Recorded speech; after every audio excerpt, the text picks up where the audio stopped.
a el tema del purgatorio, que es el tema del debate que han llevado, ¿no? Aquí el señor Luis Toro con el pastor aquí presente también en el video, que no conozco su nombre, ahí me perdonará si es que llega a ver este video o este live. Pero bueno, vamos a reaccionar rápidamente a lo que nos dicen, ¿ok? Tienes el original, ten cuidado como la última vez. Sí, sí, no se preocupen. Igual por temas de copyright voy a ir parando cada poco el video para irlo comentando, ¿ok? Así que si por ahí me ven que me pasa un poquito más de largo el video, pues me van diciendo por ahí, ¿ok? Muy bien, entonces vamos a darle play en 3, 2, 1, va. Entonces, para nosotros ese es el área donde el hombre rico levantó los ojos. Ahora, ¿dónde cree usted que estaba entonces el hombre rico? ¿De acuerdo a lo que usted cree, estaba en el purgatorio? Ok, si para algunas personas está muy rápido, igual no se preocupen, yo se los voy a ir comentando, ¿no? Aquí el pastor comenzó a hablar acerca de la diferencia, ¿no? Que hay entre el cielo y el infierno, ¿no? Y obviamente, pues, su postura, que es nuestra postura, que nosotros no creemos en el purgatorio, ¿no? Y pues estuvo comentando un poquito de las características del infierno y luego saca a colación, obviamente, esto que es mencionado también en la parábola del rico y Lázaro, ¿no? Entonces luego le hace la pregunta aquí al señor Luis Toro, si este rico, que según las escrituras dice que alza los ojos, ¿no? En tormento, o abre los ojos en tormento, ¿dónde está? ¿Está en el infierno o está en el purgatorio? Bueno, vamos a escuchar la respuesta del señor Toro.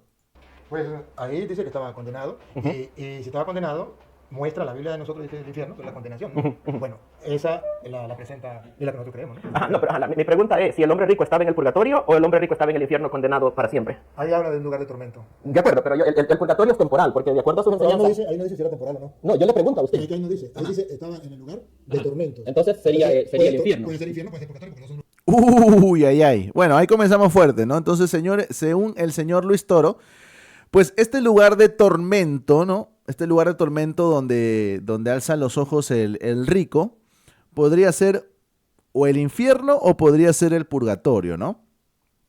Podría ser el infierno o podría ser el purgatorio, porque en realidad, pues, el versículo no dice de manera textual que es el infierno, ¿no? A ver. Entonces entendemos que según el pensamiento del señor Luis Toro, el purgatorio también es un lugar de tormento, al igual que lo es el infierno, ¿no? Un lugar de tormento. La diferencia es que el uno es eterno y el otro no. Ok, entonces la diferencia es de que el infierno es eterno y el purgatorio no, pero ambos son lugar de tormento. Entonces, ese es el detalle, que no sabemos si es el infierno o el purgatorio donde estaba allí. Ok, pero vaya, el infierno es un lugar, ¿verdad? Estamos de acuerdo que es un lugar. Llamémoslo así para Sí, entenderlo. ajá, vale, porque la cosa es de que el Papa Juan Pablo II, en su audiencia general del 4 de agosto de 1999, él citó al hombre rico, a Lucas 16, diciendo de que ese es un lugar donde no hay salida, de que las personas que están allí están condenados para siempre. Y él dice... Bueno, claro, exactamente, ahí tendría ya un problema Luis Toro. Ahí tendría un problema Luis Toro con lo que dijo su Papa, ¿no? Referencia a Lucas 16, en delante hablando del hombre rico. Perfecto. Y yo estoy de acuerdo con la postura de él. Perfecto, está bien por eso. Pero allí se puede interpretar que puede ser el infierno, puede ser el purgatorio. Lo que sí aclara es que es un lugar de tormento y que los de allá no pueden pasar para acá y aquí no pueden pasar para allá. Vale. Entonces usted me dice, no, pues yo lo interpreto allí que es purgatorio. Bueno, y yo lo interpreto aquí que es el infierno. Bueno, pero ahí no dice ni el purgatorio ni el infierno. Aunque en la Biblia nosotros dice el infierno, como señal también de tormento y eso. Ajá. Pero podría ser el purgatorio o podría ser el infierno. ¿Por qué? Uy, ay, ay, podría ser el purgatorio o podría ser el infierno, ¿no? Deje por aquí sus comentarios, hermano, a ver qué piensa usted de Lucas capítulo 16, donde justamente se nos habla del rico y Lázaro. ¿Piensa usted que ese lugar donde el rico alza sus ojos en tormento es el infierno o es el purgatorio? Vaya dejándolo por ahí usted en los comentarios. Porque según Luis Toro, pues esto podría ser o el infierno o podría ser el purgatorio. ¿Por qué? No va a explicar por qué. ¿Por qué? Porque en el 27, versículo 27 dice, entonces déjenme ir a decirle a mis hermanos en la tierra que tengo que llamar para que no vengan a este lugar de tormento. Ajá, y si es el purgatorio, perdón que lo corte, si es el purgatorio, que de allí él va a pasar al cielo, ¿por qué le está diciendo que no quiere que sus hermanos vengan a ese lugar? Al contrario, les debiera de decir que mis hermanos vengan a este lugar, porque una vez se purifiquen en el purgatorio van a pasar para el cielo. Ese es un buen punto. Es un buen punto. Yo sé que ahorita vamos a ver la respuesta de Luis Toro, pero en realidad ese es un buen punto, ¿no? ¿Por qué? Porque según la creencia de los amigos católicos romanos, ir al purgatorio es sinónimo de tener una salvación segura. Ok, miren, rapidito, antes de escuchar ahí a Luis Toro, tenemos por aquí lo que es el catecismo de la Iglesia Católica Romana. Déjenme, lo tengo cortado, a ver, déjenme un momentito, lo voy a alargar por aquí. Ahí está, para que lo puedan ver. Ahí está, listo. Muy bien. Entonces, si ustedes, que por cierto, ¿no? En el Catecismo de la Iglesia Católica Romana solamente hay 1, 2, 3 numerales que hablan sobre el purgatorio, no hay más.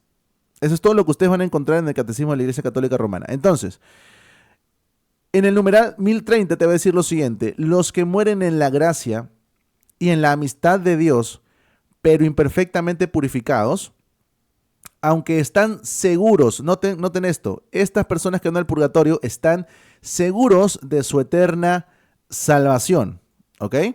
Entonces, ir al purgatorio, según la creencia de nuestros amigos católicos romanos, es tener una salvación segura, ¿ok? Tu salvación no está en juego, tú solamente vas a ir para purificarte, nada más. Entonces, la pregunta de el pastor, me imagino que es pastor, no estoy seguro, con respecto a esto es completamente válido. Completamente válido. ¿Por qué? Porque si el purgatorio significa una seguridad de salvación, entonces alguien debería desear ir al purgatorio. Es más, hay muchas personas, si tú le preguntas ahí a varios católicos, te van a decir que esperan ir al purgatorio. ¿Por qué? Porque a su vez el purgatorio significa que tienen una salvación segura. ¿Ok? Entonces, voy por aquí. Por ahí están comentando que está muy rápido. A ver, déjame ver si puedo bajarle un poquito por aquí. A ver si ahí le bajo un poquito. A ver si de repente no está tan rápido. Porque él no quería que sus hermanos fueran a ese lugar, porque sus hermanos, si no cambian, pueden pasar ahí si el purgatorio. A ver. Aquí. Porque él no quería que sus hermanos fueran a ese lugar, porque sus hermanos, si no cambian, pueden pasar ahí si el purgatorio igual. ¿Cuál sería la intención? De que fueran directamente al cielo. Esa es la intención de todo, que es lo que Dios quiere. Que todo... Ok, la intención de él es que fuera directamente al cielo. La pregunta es, si le preguntamos al señor Luis Toro, ¿quiénes van a ir directamente al cielo? ¿Quiénes van a ir directamente al cielo? ¿Acaso no todos pecamos? Si todos pecamos, como va a argumentar luego el señor Luis Toro, y la mayoría de nosotros va a morir con algún pecado, aunque sea pequeño, entonces no esperemos ir al cielo, pues. De todas maneras vamos a tener que pasar por el purgatorio. Ese es el tema que debería solucionar el señor Luis Toro. Todos los hombres se salven. Entonces, la intención de él sería que sus hermanos fueran al cielo. Pero en vista a cómo ve que está su comportamiento, pues no quiere que venga a este lugar del tormento. Y por eso, si alguien va y le predica, ellos se convierten y pueden ir al cielo, no al lugar del tormento. Si usted me pregunta, ahí está la respuesta. Entiendo. Bueno, ahí tiene un gran problema, ¿no? Ahí tiene un gran problema, porque ahí Luis Toro está dando una interpretación propia del texto. Es decir, esa interpretación que acaba de dar Luis Toro aquí no es la interpretación de su iglesia. No lo es. Es más, miren, y les voy diciendo desde ya, porque van a ver algunos pasajes aquí en el video que utiliza el señor Luis Toro, pero desde ya le voy mostrando cuáles son los pasajes que utiliza su iglesia a favor del purgatorio, ¿ok? Lo voy a señalar. Utiliza la primera carta a los Corintios, capítulo 3, versículo 15. Utiliza primera de Pedro, capítulo 1, versículo 7. Utiliza Mateo, capítulo 12, versículo 31. Utiliza segunda de Macabeos, capítulo 12, versículo 46. Y por alguna extraña razón, que no sé por qué, porque si ustedes lo van a leer no tiene nada que ver, Job, capítulo 1, versículo 5. Esos son todos los pasajes que utiliza la Iglesia Católica Romana para alegar la existencia del purgatorio. ¿Ya? No utiliza Lucas capítulo 16 para hablar de un supuesto purgatorio, o le da la interpretación que Luis Toro le está dando aquí. Entonces, aquí Luis Toro le está dando una interpretación propia de él. ¿Ok? Eso no es lo que habla su iglesia. Eso no es lo que muestra la enseñanza oficial de su iglesia. Así que aquí ya tenemos un gran problema con Luis Toro, ¿no? Comenzamos la que usted me dijo, ¿verdad? Mateo 5, 25. 25. Si me permite, la leo. Sí, yo se la leo, ahorita. Bueno, aquí ya nos estamos yendo a Mateo capítulo 5. Otro pasaje que no utiliza la Iglesia Católica Romana para hablar del purgatorio. Nuevamente, Luis Toro está interpretando libremente, algo que claramente su propia iglesia le prohíbe. Ahorita veo. Mateo 5. Mateo 5, 25 y 26, ¿verdad? Ajá. Dice, ponte de acuerdo con tu adversario pronto, entre tanto que estás en el camino, no sea que Ahí, disculpe. Si me permite, yo le voy a... Sí, perfecto. Mientras vamos A ver. el camino significa, mientras estamos aquí, y vamos de paso, porque estamos en el camino, hacia la otra vida, ¿sí? Está hablando del camino terrenal, porque en ese versículo... terrenal? Sí, en ese Claro. sí, correcto. Sí. No perdamos más tiempo. Ajá, no, pero está hablando de la otra vida, no es el versículo que Estamos hablando de la vida. Aquí de la vida. Ajá. Hasta ahí vamos bien. Hasta ahí vamos bien. No sea que el adversario te entregue al juez. Aquí entonces ya sabemos que vamos al juicio. No, sigue terrenal. Ya va. Perdón. El contexto es terrenal. El contexto es terrenal. Luis Toro va a tratar de hacer una maroma aquí con el pasaje para hablar de ese juicio en un sentido espiritual. Pero claramente el contexto es terrenal. Si usted me muestra un poquito más atrás, si quiere leamos un poquito Del más 23, vámonos. Claro, vámonos de atrás, Va. porque Jesucristo está hablando de algo concreto. Vámonos al 23, porque para mí el contexto de Para esto usted, empieza con el pero para la 23. Biblia. Correcto, no hay problema. Dice, por tanto, si traes tu ofrenda al altar y allí te acuerdas de que tu hermano tiene algo contra ti, deja allí tu ofrenda delante del altar y anda y reconcíliate primero con tu hermano Detente. Si vas ante el altar, a la iglesia. ¿el altar de quién es? ¿A quién representa? Al altar de la iglesia. ¿De quién representa? ¿El terrenal? ¿Terrenal representa? Es de Dios. Ajá. Dios. Pero estamos hablando de un caso literal. Perdón. Claro, pero está hablando en un sentido terrenal. O sea, está hablando de la iglesia terrenal. No, perdón. Aquí las Sagradas Escrituras traen detrás un trasfondo teológico, que es el que yo quiero que usted vea. Aquí cuando vas al altar del Señor, significa cuando vas a llevarle a Dios Sí. su ofrenda, sus oraciones. Noten cómo Luis Toro va torciendo, ¿no? O sea, va desarrollando una cadena de un punto a otro, pero que en el contexto no tiene nada que ver. O sea, él va desarrollando y va hablando y va avanzando hasta llegar al punto donde quiere llegar, pero no es algo sostenible en el contexto. Eso lo está desarrollando él. Eso no lo desarrolla el contexto del texto, ¿no? A ver, vamos a seguir viendo. Entonces, Aceptado. lo está poniendo como simbólico el altar, para representar a Dios que va a recibir tus intenciones. Cuando vaya al templo, ¿verdad? Pero esto, diríamos, terrenamente, cuando vaya al templo, que significa la parte humana, simbólica. Pero la parte teológica representa que hay un Dios que va a escuchar tus súplicas, que va a ser tu juez. Y ese Dios está escuchando sus súplicas, pero si tú vas humanamente al altar y llevas algo contra tu hermano, Correcto. el juez no lo va a aceptar. Y el juez le está mandando que vaya, primero reconcíliate con Bueno, pero es que ahí no está hablando del juez. O sea, en esa porción, tus hermanos. Correcto. en esa porción todavía no está hablando del juez. Miren, aquí tenemos el texto, ¿ya? A ver, déjenme ver si se ve bien. Ahí está. Dice, por tanto, si traes tu ofrenda al altar, ¿no? Y aquí esta palabra altar, él la quiera extrapolar, ¿no? Y llevar y vincularlo al juez. Pero no hay nada en esta parte del texto que lo vincule. Está hablando del altar, ¿no? Donde los hermanos dejaban sus ofrendas, ahí. Y allí te acuerdas de que tu hermano tiene algo contra ti, deja allí tu ofrenda delante del altar, ¿ok? Y anda, reconcíliate primero con tu hermano y entonces ven y presenta tu ofrenda. ¿Por qué está diciendo esto? Porque el propósito del pasaje es dejarnos claro que el Señor va a priorizar que tengamos paz para con nuestros hermanos, aún con respecto a las ofrendas, por sobre aún con respecto a las ofrendas, ¿ok? ¿Por qué? Porque noten, miren, deja allí, y allí te acuerdas que tu hermano tiene algo contra ti, ¿ok? Tú no tienes algo contra tu hermano, ¿eh? Tú no tienes algo contra tu hermano. Tu hermano tiene algo contra ti, deja allí tu ofrenda delante del altar, anda, reconcíliate primero con tu hermano y entonces ven y presenta tu ofrenda, ¿no? Entonces el Señor nos llama a reconciliarnos con nuestro hermano. ¿Con nuestro hermano en qué? ¿Con nuestro hermano en qué sentido? Porque el Señor, de lo contrario, no va a recibir esa ofrenda. Él prioriza que estemos bien con nuestro hermano. Por eso dice, continúa diciendo, ponte de acuerdo con tu adversario pronto, ¿no? Es decir, aquí ya no está hablando, de mi hermano. ¿O habla de mi hermano? La palabra adversario tiene que ver con mi hermano. Miren, ¿la palabra adversario tiene que ver con mi hermano? No. Mi hermano no es mi adversario. Ni mi adversario es mi hermano. ¿Ok?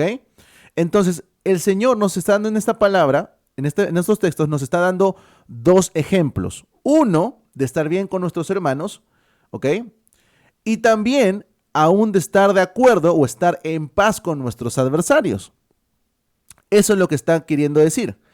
Ponte pronto, entre tanto que estás con él en el camino, es decir, con el adversario, no sea que el adversario te entregue al juez, ¿no? Y Luis Toro cree que este juez se refiere a Dios y el juez al alguacil y seas echado en la cárcel, ¿no? De cierto te digo que no saldrás de allí hasta que pagues el último cuadrante, ¿no? Bueno, hay algunas cosas que el señor Luis Toro tiene que resolver aquí, en estos pasajes. ¿Por qué? Mire, para comenzar, hay una clara distinción entre mi hermano y mi adversario, ¿ok? Entonces, no es mi hermano el que me lleva ante el juez. Ojo, porque esto luego él lo va a alegar. Presten atención. Mi hermano no me lleva al juez. Es el adversario, ¿ok? Mi adversario es el que me lleva al juez, que se puede interpretar como algún prójimo o como alguien que se considera tu enemigo, ¿ok? Es el adversario quien me lleva al juez, pero si el juez es Dios, entonces también Luis Toro tendría que decirme quién es el alguacil. Si Luis Toro cree que el juez es Dios y que la cárcel es el purgatorio, entonces tiene que decirme quién es el adversario, quién es el alguacil y aún tiene que decirme qué significa el cuadrante. ¿Qué es el cuadrante? ¿Cuál es el sentido espiritual del cuadrante? Espiritualmente, ¿quién es el alguacil? ¿Se dan cuenta? Entonces, Luis Toro solamente te va a explicar quién es el juez para poder alegar su punto, pero no te va a explicar lo demás del contexto. Es más, mucho más adelante, el pastor le va a hacer una pregunta con respecto. El alguacil es la virgencita. Mucho más adelante, el hermano protestante le va a hacer una pregunta con respecto al texto, y Luis Toro le va a decir que lo está queriendo desviar. Ojo, Ojo, no pasen por alto ese tipo de cosas, ¿ok? ¿Estamos claros? Entonces, vemos que hay dos, lo literal, que es aquí en la tierra, y lo figurativo o teológico, que es allá en el cielo, porque Dios está en el cielo, representado en el altar. Muy bien. Entonces, ahora sí vuelvo a leer. Ok. A ver, seguimos. Deja ir tu ofrenda en el altar y anda, reconcíliate con tu hermano. Entonces ven y presenta tu ofrenda. Porque Dios no va a aceptar mi ofrenda si yo estoy encerrado con alguien. Perfecto. Pero entonces hay un personaje que yo quiero que usted mire, que sí, no lo puede quitar, claro, que es terreno. Sí, ese personaje definitivamente. que es divino, que es Dios. Ese es con Dios. Y ese personaje divino es el importante y a quien yo tengo que agradar y servir. No me importan los hombres, porque los hombres no saben si yo estoy en paz con los demás. Bueno, por medio de tener paz con mi hermano, principalmente en ese texto. Pues no me importa. Ellos no son los que me van a juzgar. A mí lo que me importa es que me va a juzgar es Dios. Sí. Cuando yo voy allá y aparentando de que estoy bien con los demás, el juez sabe que dentro de mí... No. Noten que aquí Luis Toro no está entendiendo el texto, ¿eh? No está entendiendo el texto. Se los voy a volver a señalar. Si yo no estoy bien con los demás, no. E incluso entender de manera correcta este texto nos va a llevar a nosotros a tener mucha más responsabilidad. Noten el versículo 23. Por tanto, si traes tu ofrenda al altar y allí te acuerdas que... ¿Quién es el que tiene el problema? Noten. Y allí te acuerdas de que tu hermano tiene algo contra ti. ¿Quién es el que tiene el problema? ¿Soy yo o es mi hermano? A ver, me van respondiendo por ahí en los comentarios, ¿ya? ¿Quién es el que tiene el problema en este versículo? ¿Soy yo contra mi hermano o es mi hermano contra mí? ¿Quién tiene el problema? Ah, ese es mi hermano el que tiene el problema, ¿no? Entonces, esto nos lleva a tener mucha más responsabilidad sobre todo. Es mi hermano el que tiene algo contra mí. Yo no contra mi hermano. Yo no tengo nada contra mi hermano. Es mi hermano el que lo tiene contra mí. Esto me lleva a tener mucho más responsabilidad todavía. ¿Por qué? Mire, a pesar de que yo no tengo nada contra mi hermano, pero si veo que mi hermano tiene algo contra mí, no es mi hermano quien está llamado a pedirme perdón, sino que soy yo el llamado a hablar con mi hermano y estar en paz con mi hermano, a pesar de que yo no le he hecho nada, ¿eh? ¿Sí se está entendiendo?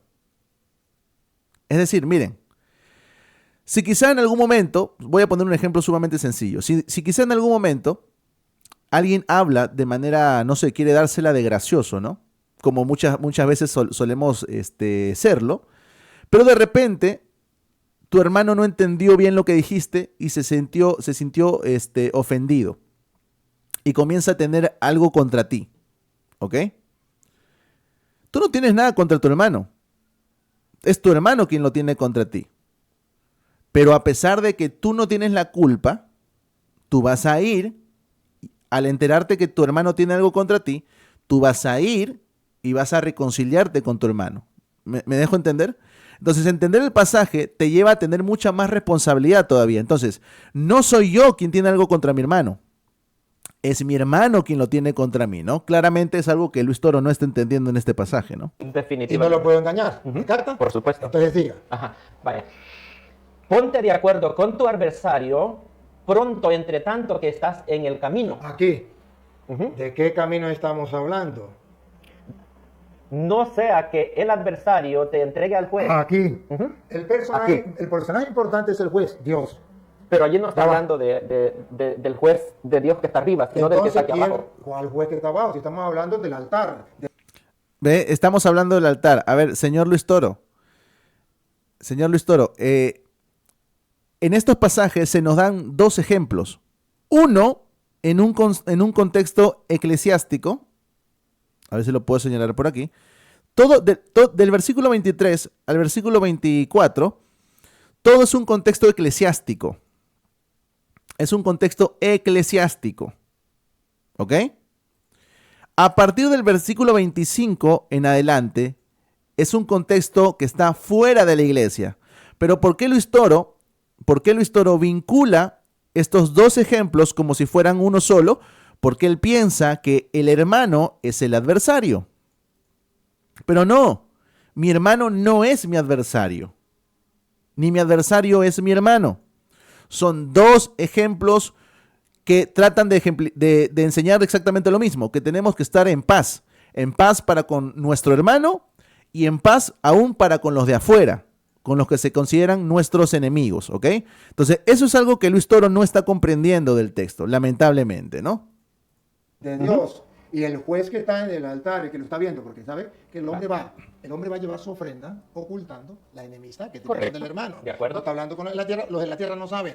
Correcto. Los jueces de la tierra no lo saben. Para que usted me diga que es un juez de la tierra. Los jueces de la tierra lo podemos engañar. Pero al juez que está en el altar, el que todo lo ve, a quien yo... ¿Se dan cuenta cómo mezclan los dos ejemplos? El juez que está en el altar, en el contexto eclesiástico no hay un juez. El juez se pone a partir del versículo 25 en el siguiente ejemplo, cuando se habla de nuestro adversario. Voy a entregarle cuentas, me dice, engañas a los hombres, pero a mí no me engañas porque yo veo tu corazón. Entonces, mejor deja tu ofrenda allí, vete y reconcíliate con tu hermano, con quien sea que tiene el problema. Con el que tiene el problema, porque yo ya lo descubrí, yo ya lo veo. Y entonces ahí sí vuelve a Dios, que está representado en el altar. Pero y vuelve y trae la ofrenda ante el altar. Sí, pero el tema, señor Luis Toro, es que en el capítulo 25, a partir del versículo, en el capítulo 5, versículo 25, ya no se vuelve a hablar de la ofrenda. ¿Ok? Cuando se comienza a hablar del adversario, ya no se habla de la ofrenda. ¿Saben por qué no se habla de la ofrenda? Porque ya no es el mismo ejemplo. No es el mismo ejemplo. Repito. Versículo 23 al versículo 24, ejemplo eclesiástico, con mi hermano. Versículo 25 en adelante es un ejemplo con respecto a los que están afuera, con respecto a aquellos aún que se consideran nuestros enemigos. Por eso es que a partir del versículo 25 ya no se habla de la ofrenda nuevamente. ¿Ok? Entonces, espero que eso esté quedando bastante claro. En el contexto del 23 al 24 se pone un ejemplo con respecto a mi hermano, y del versículo 25 se habla del adversario, de aquel que incluso se puede considerar nuestro enemigo. ¿Ok? Mi hermano no es mi enemigo. Porque si no puede ser que mientras vas de camino, arréglate en camino, porque si no, el juez no me está hablando de ningún juez en la tierra. Mientras vas de la iglesia hacia el adversario, ¿verdad? Ese es el camino. Lea. Okay. Dice, en el camino no sea que el adversario te entregue al juez, la persona con quien tengo el problema. ¿Será que esa persona me puede presentar, apresarme y llevarme delante de Dios? Porque en el tiempo de que se escribió esto, eso era posible. El Imperio Romano gobernaba y ellos permitían de que las personas pudieran arrestar a su adversario y presentárselo al juez. Eso es cierto. Pero nuevamente, si nosotros entendemos de manera correcta el texto, ¿quién es aquel que me lleva al juez? ¿Es mi hermano o es el adversario? ¿Quién me lleva delante del juez? ¿Mi hermano o el adversario? Porque no son la misma persona.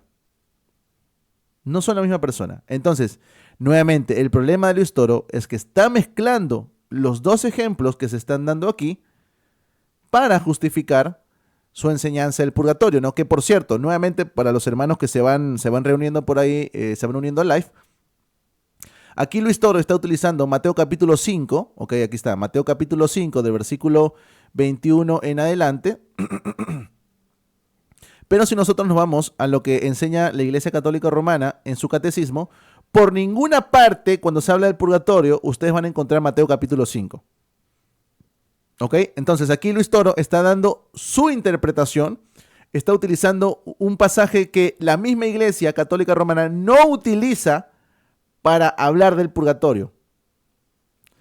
Así que le pedimos al señor Luis Toro que se someta a la interpretación de su iglesia y que no utilice pasajes que su propia iglesia no utiliza para hablar del purgatorio.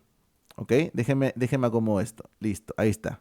Vamos. Punto que está tocando acá. Pregunto, ¿y esto no trae una razón teológica detrás? La razón teológica es que si yo voy al templo a orarle al Señor y tengo un problema con mi hermano, Dios no va a escuchar mi oración. Entonces yo tengo que ir a resolver con mi hermano cualquier disputa que yo tenga, y entonces dice que cuando yo haya arreglado con mi hermano, entonces yo puedo regresar al altar y Dios sí me va a escuchar. Ajá. Ahora le quiero compartir algo.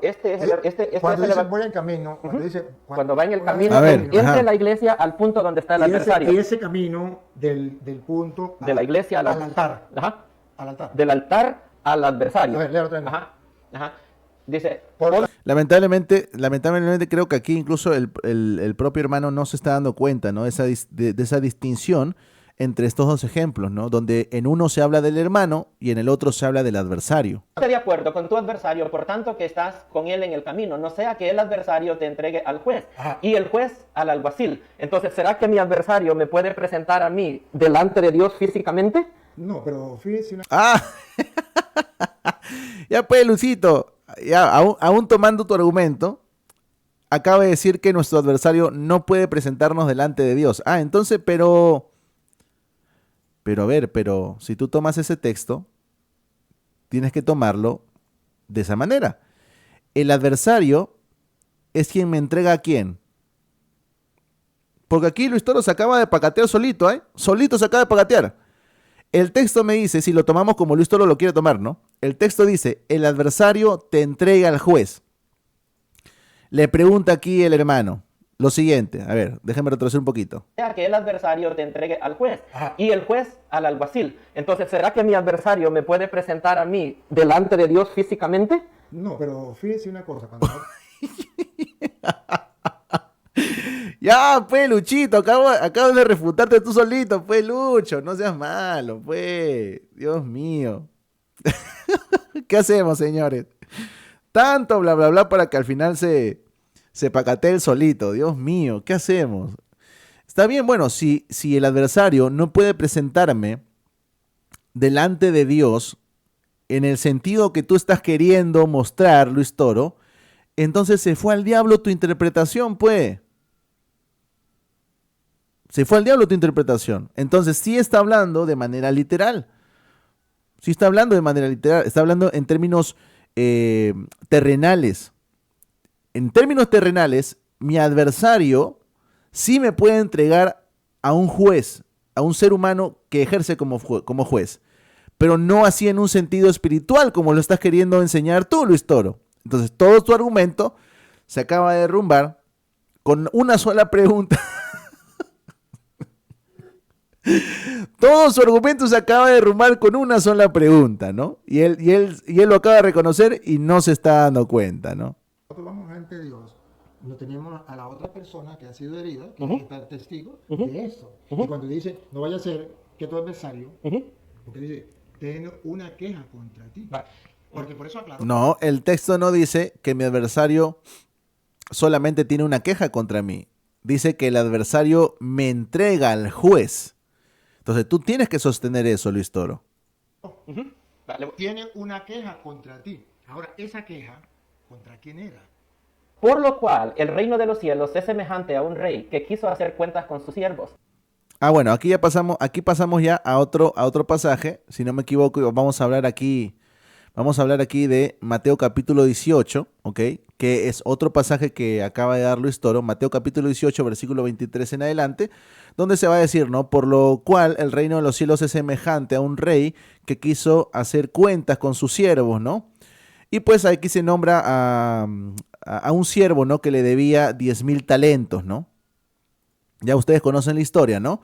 Es decir, el siervo, dice, como no pudo pagar, ordenó su señor venderle y a su mujer e hijos y todo lo que tenía para que se pagase la deuda, ¿no? Es decir, esta deuda, señores, era una deuda impagable, ¿no? Imagínate que tiene que vender a su señor, a sus hijos y todo lo que tiene para recién poder pagar la deuda. Es una deuda completamente impagable, ¿no? Y dice el versículo 26, entonces aquel siervo postrado le suplicaba diciendo, Señor, ten paciencia conmigo y yo te lo pagaré todo. El señor de aquel siervo, movido a misericordia, le soltó y le perdonó la deuda, ¿no? Y ya saben la historia, ¿no? Que luego saliendo el siervo halló a uno de sus consiervos que le debía 100 denarios y obviamente él no tuvo misericordia de su consiervo, ¿no? Más él no quiso mostrarle misericordia, sino fue y le echó en la cárcel. Y aquí cuando dice la cárcel, obviamente nuestro amigo Luis Toro va a pensar que es el purgatorio, ¿no? Hasta que pagase la deuda, ¿no? Entonces vamos a ver qué nos dice Luis Toro con respecto a este texto. ¿Contra quién era? Por lo cual, el reino de los cielos es semejante a un rey que quiso hacer cuentas con sus siervos. Y comenzando a hacer cuentas, le fue presentado uno que le debía 10,000 talentos. Perdón. Una deuda impagable. Perdón.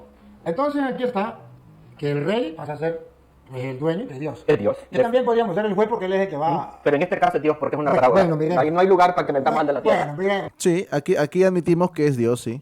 No, Ahí mire. entra. Pero no, lo que quiero que en este caso el rey pues es Dios porque la parábola me está trasladando a Dios. Y los siervos, pues nosotros. Hay que hacer cuenta con sus siervos, plural. Sus siervos. Pues los siervos somos todos nosotros. Correcto. Listo. Sí, Listo. perfecto. Siga. Okay. Y comenzando a hacer cuentas, le fue presentado uno que le debía 10,000 talentos.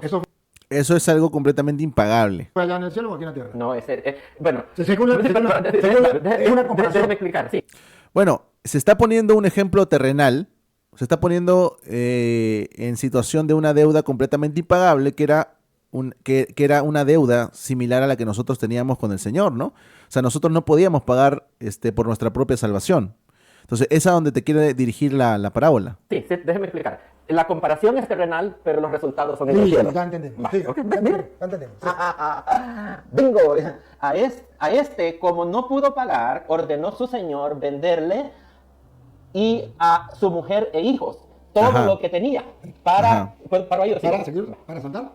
Sí. Está listo. Aquí lo mismo que de Romanos 3:23, todos somos pecadores. Perfecto, ese es el contexto. Viene el mismo, ¿verdad? Sí, ¿Estamos de acuerdo? estamos de acuerdo. Ese es el contexto Ya. correcto. Que todos somos pecadores. Claro, no hay cómo pagar. Es una deuda. Chócala. Por eso me encanta hablar con usted.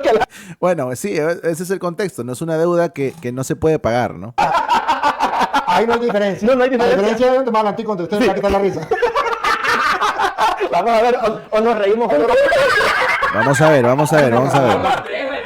Usted también tiene risa. Bueno, Entonces aquí ya necesitamos de alguien porque esa deuda quién no va a pagar. Correcto. Si no, esa nadie le puede pagar. Okay. Dice, a este, como no pudo pagar, Entonces, ordenó, entonces, ¿qué siervo? ordenó Entonces, no. su señor. Entonces. O el del 26. Sí. Entonces aquel siervo postrado le suplicaba diciendo, Señor, ten paciencia conmigo y yo te lo pagaré todo. Sí. El señor de aquel siervo, movido a misericordia, le soltó y le perdonó la deuda. Alabado sea Dios. 28. Pero saliendo aquel siervo halló uno de sus consiervos que le Ajá. debía 100 denarios. Y haciendo de él, le ahogaba diciendo, págame lo que me debes. Entonces su consiervo, postrándose a sus pies, le rogaba diciendo, ten paciencia conmigo y yo te pagaré todo. Es la situación humana aquí en la tierra, lo que nosotros somos. Sí, es una deuda impagable. O sea, ese es el meollo del asunto en la parábola, ¿no? Hay una deuda que no se puede pagar, sino únicamente tiene que ser perdonada, ¿no? Por Dios. Ese es el meollo del asunto en la parábola. De acuerdo, vamos bien, vamos bien.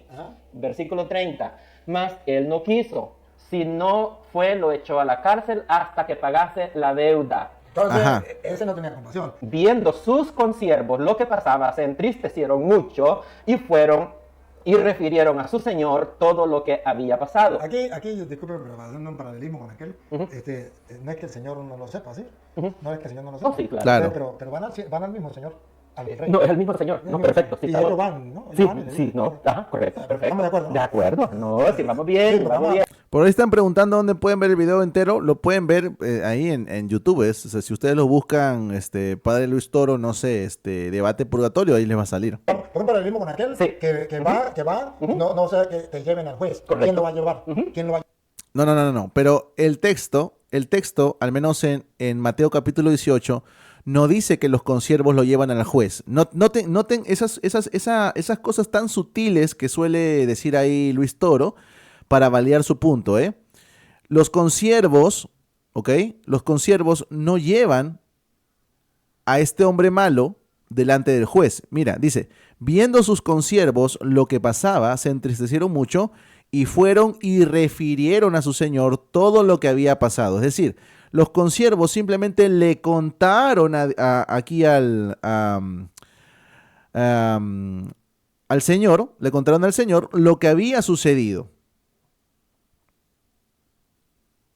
¿Ok? Entonces, no son los consiervos quienes están llevando a esta persona delante del Señor, sino simplemente le están contando lo que ha sucedido con respecto a este siervo malo, ¿no? llevar al juez? ¿Quién lo va a llevar al Señor? Los consiervos. Sí, los consiervos. Bueno, Ok. entonces estamos Ajá, ellos le fueron a avisar. O sea, que que no sí te podemos- regalan. Le fueron a avisar, Como sí. sea, vamos a estar delante Sí, del juez pero nosotros como también. sea, los consiervos fueron a llevarle la queja. Sí, correcto. Ah, bueno, Y en el allá caso le de Dios, llevaron la Dios queja, no sí. necesita que nadie se la lleve porque su ojo Bueno, ve no todo. necesita, pero él quiere poner el ejemplo. Perfecto. ¿Y qué vamos a hacer nosotros? y aceptamos el ejemplo. Lo puso allá, no va a hacer que te traigan al juez. Sí, ¿eh? Lo perfecto. puso el ejemplo allá y lo pone aquí. Sí. Perfecto. Dice 33, ¿verdad? Sí. A ver. No, 32. Entonces, llamándole a su señor, le Ahí, el llamándole es cuando nosotros decimos muere. Ajá. Cuando la persona muere. Sí, Dios lo perfecto. llama. Sí, no tenemos ningún problema con eso. Exactamente, no tenemos ningún problema con eso. ¿De acuerdo? ¿De acuerdo? Ok. Y llamándole su señor, le dijo, siervo malvado, toda aquella deuda te perdoné porque me rogaste, ¿verdad? Así como nosotros le rogamos, le pedimos perdón, Señor, perdona mis pecados, y Dios nos perdona, ¿verdad? Amén. Pero nosotros no queremos perdonar al hermanito. Entonces dice, ¿no debías tú también tener misericordia con tu consiervo como yo tuve misericordia de ti? Entonces dice, su señor, enojado, lo entregó a los verdugos. Oh, mire, me parece lo mismo, ¿no? Ajá, Parece lo mismo allá. ajá. Muy bien, aquí pues Luis Toro nos va a decir, no, hay cositas que se parecen pues a lo que nos dice en Mateo capítulo 18, hay cositas que se parecen a lo que nos dice Mateo capítulo 5, ¿no? Dice, ¿dónde está? Entonces llamándole a su señor le dijo, siervo malvado, ¿no? Aquí tienen al siervo, ¿eh? Aquí tienen al siervo. Toda aquella deuda te perdoné porque me rogaste. No debías haber tenido misericordia con tu consiervo como tuve misericordia contigo. Entonces su señor enojado lo entregó a los verdugos, ¿no? Y aquí es donde Luis Toro te va a decir, ves, mira, se parece bastante a lo que nos dice Mateo capítulo 5 con respecto al ser entregado al juez y luego al alguacil, ¿no? Pero hay grandes problemas con respecto a esto que lo vamos a comentar ahora. Que lo entregó a. Ajá. Sí, El sí. juez lo entrega al alguacil, lo entrega al Lo entregó a su verdugo hasta que pague todo lo que le debía. hasta que pague todo lo que debía. así también mi Padre Celestial hará con vosotros si no perdonáis de todo corazón cada uno a su hermano sus ofensas. Ajá. Entonces su señor, enojado, lo entregó a su verdugo Ajá. hasta que pagase todo lo que debía. O sea, no es eterno. Pero era una deuda impagable, y como la deuda es Ya, impagable, perdón. él no sale de ahí. Perdón. Muy bien, miren, hay grandes problemas con respecto a esto. ¿Saben por qué? Miren. Volvemos, repito, a Mateo capítulo 5, porque aquí Luis Toro está haciendo un paralelismo, ¿no? Entre estos dos capítulos, ¿ok? Ahora, Luis Toro va a tener un gran problema. ¿Saben por qué? Les pregunto a ustedes, según el pensamiento de Luis Toro, que nuevamente su iglesia no enseña este pasaje a favor del purgatorio, pero según el pensamiento de Luis Toro, ¿qué significa la cárcel? ¿Qué significa la cárcel en Mateo capítulo 5? A ver, me van respondiendo por ahí. Me van respondiendo por ahí y vamos avanzando, ¿ok? Según el pensamiento de Luis Toro, ¿qué es la cárcel, ¿no? Donde va a ser entregada esta persona hasta que pague todo lo que debe. ¿Qué es, según Luis Toro, la cárcel? A ver, lo van comentando por ahí y los voy leyendo. A ver, ¿qué es la cárcel? Ah, bueno, según Luis Toro, esa cárcel es el purgatorio, ¿cierto? Muy bien. Bueno, si Luis Toro quiere conectar Mateo capítulo 5, que nos hable de esa cárcel que él cree que es el purgatorio, si lo quiere conectar con Mateo capítulo 18, va a tener un gran problema. ¿Ok? Y está teniendo un gran problema. ¿Saben por qué? Miren, vamos a leer el versículo 28 en adelante, ¿ok? Dice, pero saliendo aquel siervo, ¿no? El siervo malo, ¿no? Halló a uno de sus consiervos que le debía 100 denarios. Y haciendo de él, es decir, agarrándole, tomándole, le ahogaba diciendo, págame lo que me debes. Entonces su consiervo, postrándose a sus pies, le rogaba diciendo, ten paciencia conmigo y yo te pagaré todo. Entonces, aquí tenemos a un siervo que también tiene una deuda con este siervo malo, ¿no? Con su consiervo malo. Le ruega misericordia y le dice, ten paciencia que yo te lo pagaré. Ahora, mira lo que hace el siervo malo.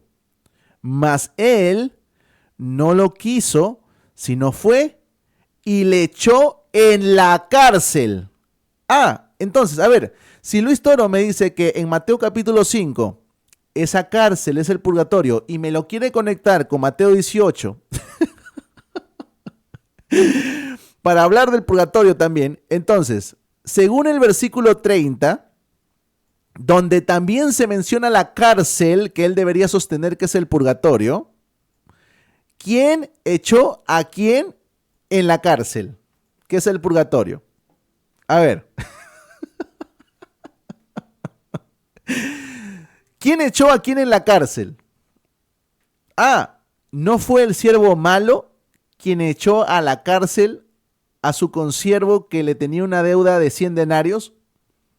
Ah, entonces nos va a decir Luis Toro que el siervo malo echó al purgatorio a su consiervo que le debía 100 denarios. ¿Se dan cuenta del gran problema? ¿Se dan cuenta del gran problema? Ah, hay un gran problema, ¿no? Hay un gran problema. Entonces, la cárcel en Mateo capítulo 18, no, y obviamente tampoco en Mateo capítulo 5, no puede significar el purgatorio. No puede significar el purgatorio, porque si no, el señor Luis Toro tendría que decirnos que el siervo malo echó a su consiervo al purgatorio. ¿O no? ¿O no lo dice el texto? Mira, más él, es decir, el siervo malo, mas él no quiso, sino que fue y le echó en la cárcel. Ah, ¿quién lo echó en la cárcel? El siervo malo. ¿Ven? Entonces, hay un gran problema con lo que nos está enseñando por aquí el señor Luis Toro. Hay un gran problema con lo que él está tratando de defender aquí, ¿ok? Pero, obviamente, pues son temas con los cuales él no va a lidiar. Y en realidad el hermano tampoco se lo preguntó. Yo se lo hubiera preguntado, pero aquí quizá ahí le faltó un poquito más de viveza ahí al hermano, ¿no? Pero aquí lo señalamos claramente porque hay un grave error con respecto a lo que está diciendo el señor Luis Toro, ¿no? La primera era impagable. Dos deudas, papito. Ajá. Dos deudas. Ajá. La primera era impagable. Esa la pagó Cristo.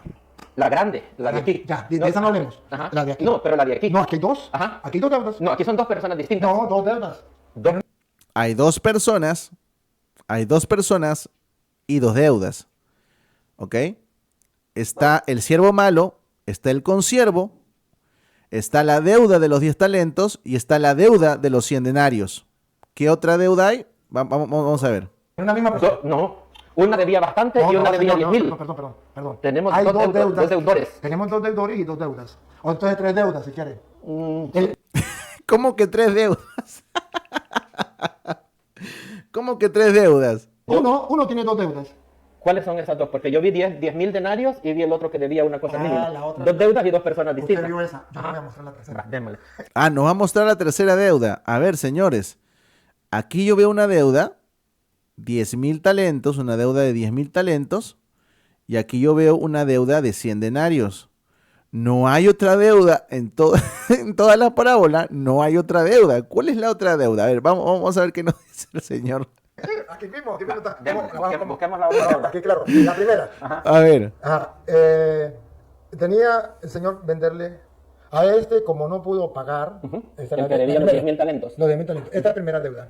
Es la primera de un deudor. De un deudor. No pudo pagar. Ajá. Ordenó su señor venderle a su mujer y su hijo y todo lo que tenía para que se le pagase la deuda. ¿Sí? Entonces aquel siervo postrado le suplicó y aquí está el perdón.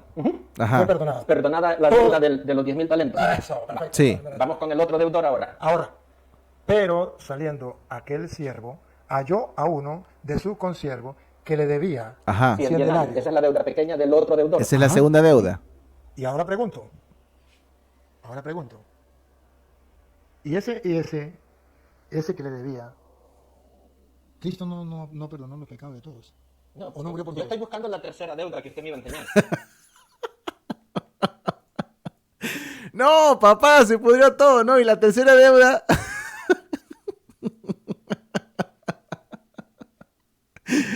Uy, ay, ay. No, pues. Yo también me quedaba esperando la tercera deuda. ¿Cuál es la tercera deuda, señor Toro? ¿Dónde está la tercera?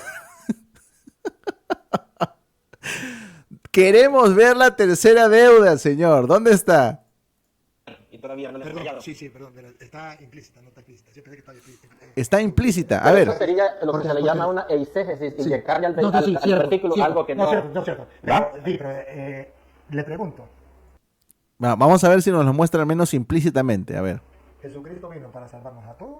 Pero estamos cambiando de tema. Yo estaba pensando, sí. Yo necesito... Entonces la deuda no está, ¿verdad? No está. No está. Implícita no está. Ok, entonces ni imaginaria. Implícita sí. ¿Por qué implícita sí? Porque Jesucristo ya pagó la deuda. Ok. ¿Sí? Pero A ver, ¿de qué manera hay una deuda, una tercera deuda implícita si Cristo ya pagó la deuda? ¿De qué manera? A ver, vamos a ver. ¿Cómo está implícita en ese pasaje? No, en el pasaje. Pero si Cristo ya pagó la deuda, estamos hablando de la de los 10.000 talentos. No, está bien. Ya le aclaré que ahí no está explícita esa. Me equivoqué pensando que estaba explícita. Papá, se equivocó. Acaba de reconocer, Luis Toro, que se equivocó, ¿no? Y está bien, pues. Está bien. O sea, no somos infalibles. No somos infalibles. Y obviamente también se está equivocando con respecto a su postura del purgatorio. Ahora le estoy diciendo. Está perdonado. Así es. Pero le estoy. Usted no es infalible. Perfecto. ¿Ok? Pero entonces, Jesucristo pagó tu deuda, ¿sí o no? 100%. Y pagó ¿Cristo pagó mi deuda? Sí. Sí, pagó mi deuda. ¿Pagó tu deuda, hermano? Sí, pagó tu deuda. mía. 100%. No, La impagable. Ajá. ¿La pagó 100% o la pagó 99%? 100%. 100%. Entonces, ¿dónde quedan las penas temporales del purgatorio? Ya va. Miremos. Cuando llega el primero, ya sabemos que Jesucristo le ha perdonado la deuda plena. Y el segundo, también la deuda plena. ¿Sí? De esos dos, pagó la deuda Jesucristo. Completa. Del uno y del otro. Ok, la deuda está pagada, ¿no? Todos aquellos que hemos depositado nuestra fe en Cristo Jesús como Señor, tenemos la deuda pagada. Ok, vamos a ver. Entonces, ¿dónde está la tercera deuda? Entonces ahí donde aparece la otra deuda, que es la que tiene que pagar, y ahí sale. Que es la que yo decía, Entonces- que yo pensé. ¿Cómo? Espera. ¿Cómo que queda otra deuda? A ver, Entonces ahí espérate. donde aparece la otra deuda, que es la Allá aparece la otra deuda que tiene que pagar, que tiene que y pagar ahí sale. Que es la que yo- y de ahí sale. A ver, pero no que se equivocó, señor Luis Toro. Pero no había reconocido que se equivocó. Usted escuchó que reconoció que se equivocó, ¿no?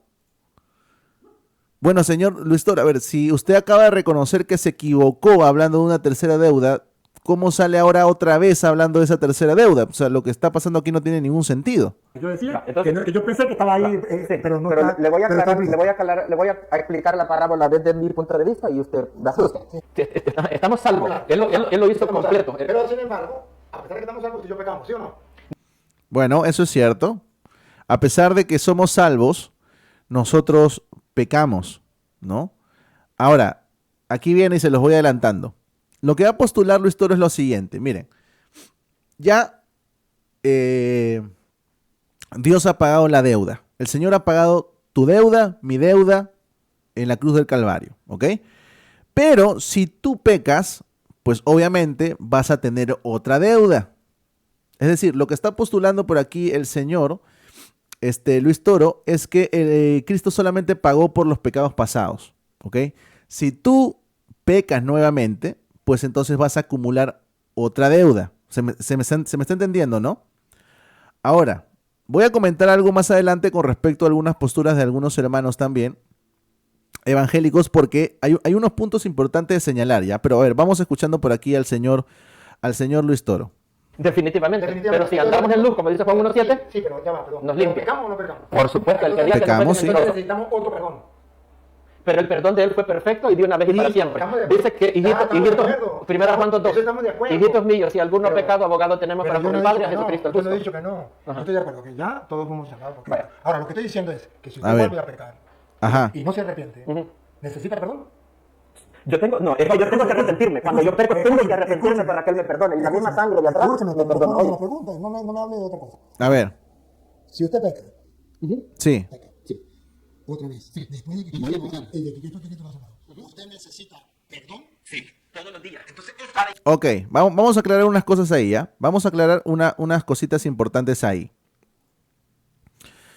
Creo que queda completamente claro que todos nosotros todavía pecamos, ¿no? ¿No? O hay algún ángel por aquí. ¿Hay alguien que ya le salió alas y aureolas por aquí?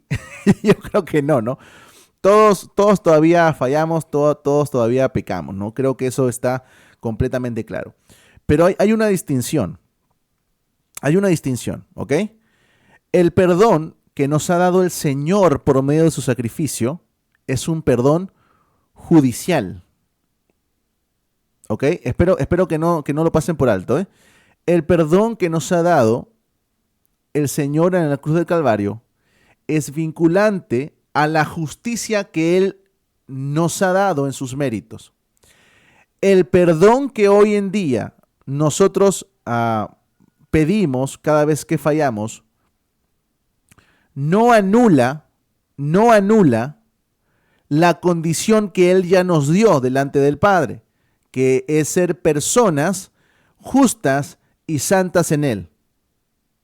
Espero que haya quedado bastante clara la distinción. Entonces, si bien hoy día nosotros fallamos y pecamos, nosotros no pedimos perdón para ser justificados. ¿Ok? Nosotros no pedimos perdón para nacer de nuevo. Nosotros pedimos perdón en el sentido de haber entendido de que somos hijos de Dios, ya somos hijos de Dios, ya somos justificados, ya somos santificados, pero estamos ofendiendo con nuestros actos. En ese sentido, nosotros pedimos perdón, pero no en un sentido judicial, porque el sentido judicial ya lo llevó a cabo el Señor Jesucristo en la cruz del Calvario. Es más, miren, si nosotros nos vamos por aquí rápidamente, tenía algunos textos por aquí. A ver, denme chance. Vamos a buscar este pasaje porque acabo de acordarme. Colosenses capítulo 2. ¿Ok? Colosenses capítulo 2. Miren lo que nos dice este pasaje, ¿ya? Vamos a bajar por aquí. El versículo 13 nos dice lo siguiente. Ahí lo tienen en pantalla. Dice lo siguiente. Y a vosotros, estando muertos en pecados y en la incircuncisión de vuestra carne, os dio vida juntamente con él. Pero no dice solamente eso. Dice también lo siguiente. Perdonándoos todos los pecados. Todos. Ahora, la pregunta es, cuando dice todos los pecados, ¿a qué pecados se refiere? ¿Solamente a algunos? ¿Solamente a los del pasado? ¿A qué pecado se refiere? ¿O tomamos como es esa palabra, todos, perdonándoos todos los pecados? ¿Qué dicen ustedes? Bueno, para mí al menos es bastante claro, mis hermanos. Si a mí el texto me dice que Él perdonó todos mis pecados, entonces mañana no puede haber un pecado que no sea perdonado por Él. Porque entonces no serían todos los pecados, serían solamente los pasados. ¿Me dejo entender? Entonces, si nosotros tuviéramos esa postura, si nosotros creemos que el Señor solamente, ojo, porque aquí viene un aspecto sumamente importante, señores, aquí viene un aspecto sumamente importante, y es por esto que esta doctrina del purgatorio es sumamente aberrante y blasfema. ¿Saben por qué? Aquí se los digo. Si nosotros decimos que el Señor solamente pagó y solamente perdonó nuestros pecados pasados, pregunta, los pecados que nosotros cometemos el día de hoy, ¿vienen a contarse como deuda, sí o no? A ver, yo quiero que todos estén muy atentos, Quiero que todos estén muy atentos. Si los pecados que nosotros cometemos, si el Señor solamente perdonó y pagó los pecados pasados, ¿ok?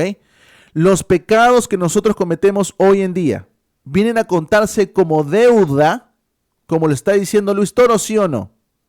Si el Señor solamente hubiese pagado los pecados pasados, entonces Luis Toro tendría razón en esto.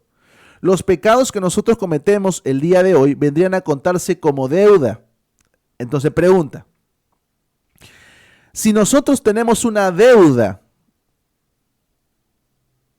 ¿quién va a pagar por esos pecados? ¿Vas a pagar tú? ¿Tú vas a pagar por esos pecados?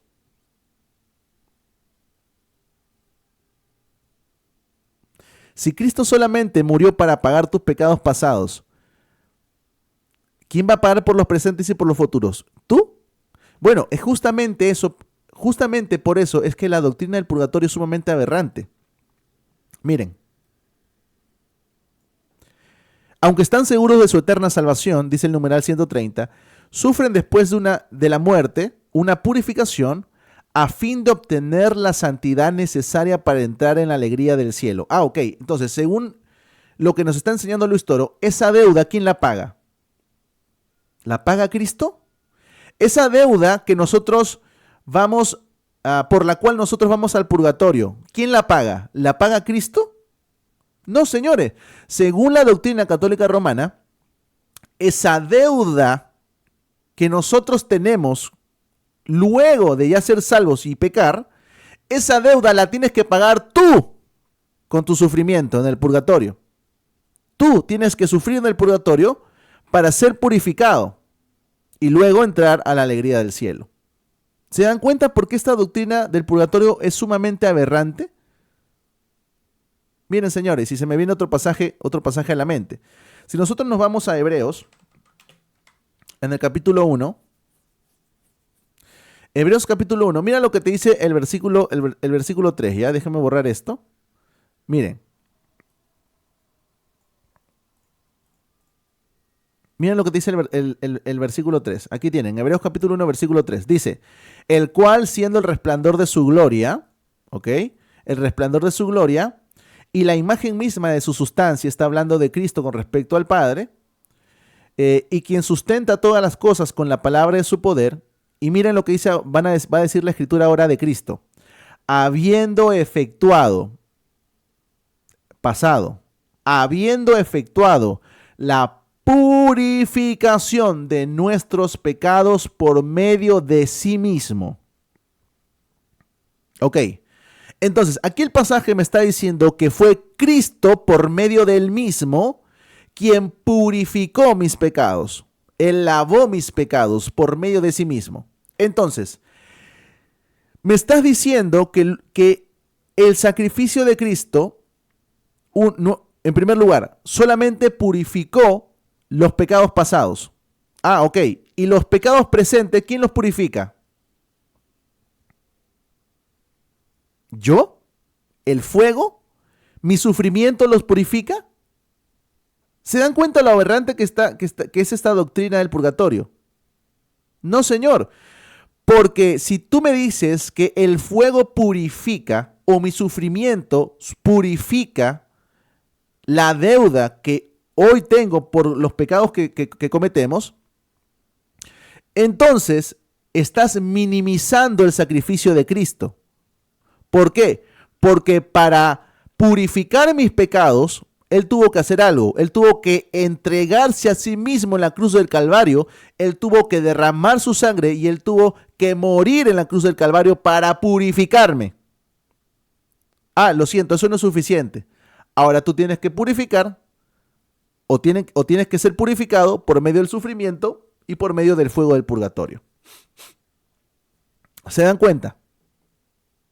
Por eso es que Luis Toro te anda diciendo que si bien el Señor pagó tu deuda, hoy día que pecas, sigues teniendo una deuda. Sigues teniendo una deuda. Ahora, este pensamiento de esta deuda, este pensamiento de que el Señor pagó solamente por tus pecados pasados, no, lamentablemente, no es un pensamiento que únicamente se quede en Roma, ¿eh? Este pensamiento de que el Señor solamente pagó por tus pecados pasados también está en un sector de la iglesia evangélica. En aquellos hermanos que piensan que la salvación se pierde. ¿Se han puesto a pensar en eso? Claro. Los hermanos que piensan que la salvación se pierde, creen que el Señor solamente pagó por tus pecados pasados. Ajá, papá, y luego cuando peques mañana, cuando pierdas tu salvación, ¿quién va a pagar por eso? Porque si yo pierdo mi salvación, entonces eso implica que yo vuelvo a estar en mis delitos y en mis pecados y vuelvo a tener una deuda, una deuda con respecto a mis pecados. Y ahí se me vuelve a aplicar porque la paga del pecado es muerte. Ah, entonces si yo tengo una deuda que pagar porque la paga del pecado es muerte, ¿quién va ahora a pagar por mis pecados? Nuevamente Cristo, si Cristo ya fue sacrificado una sola vez y para siempre. ¿Quién la va a pagar? Entonces, hay muchos hermanos, y esto lo digo con mucho respeto, ¿ok? Pero hay muchos hermanos evangélicos que si bien no creen en el purgatorio después de la vida, sí creen en un estilo de purgatorio ahora en vida. Porque si Cristo no pagó por todos tus pecados, pasados, presentes y futuros, ¿quién va a pagar por tus pecados mañana? ¿Tú? ¿Por medio de tu arrepentimiento? ¿Ven?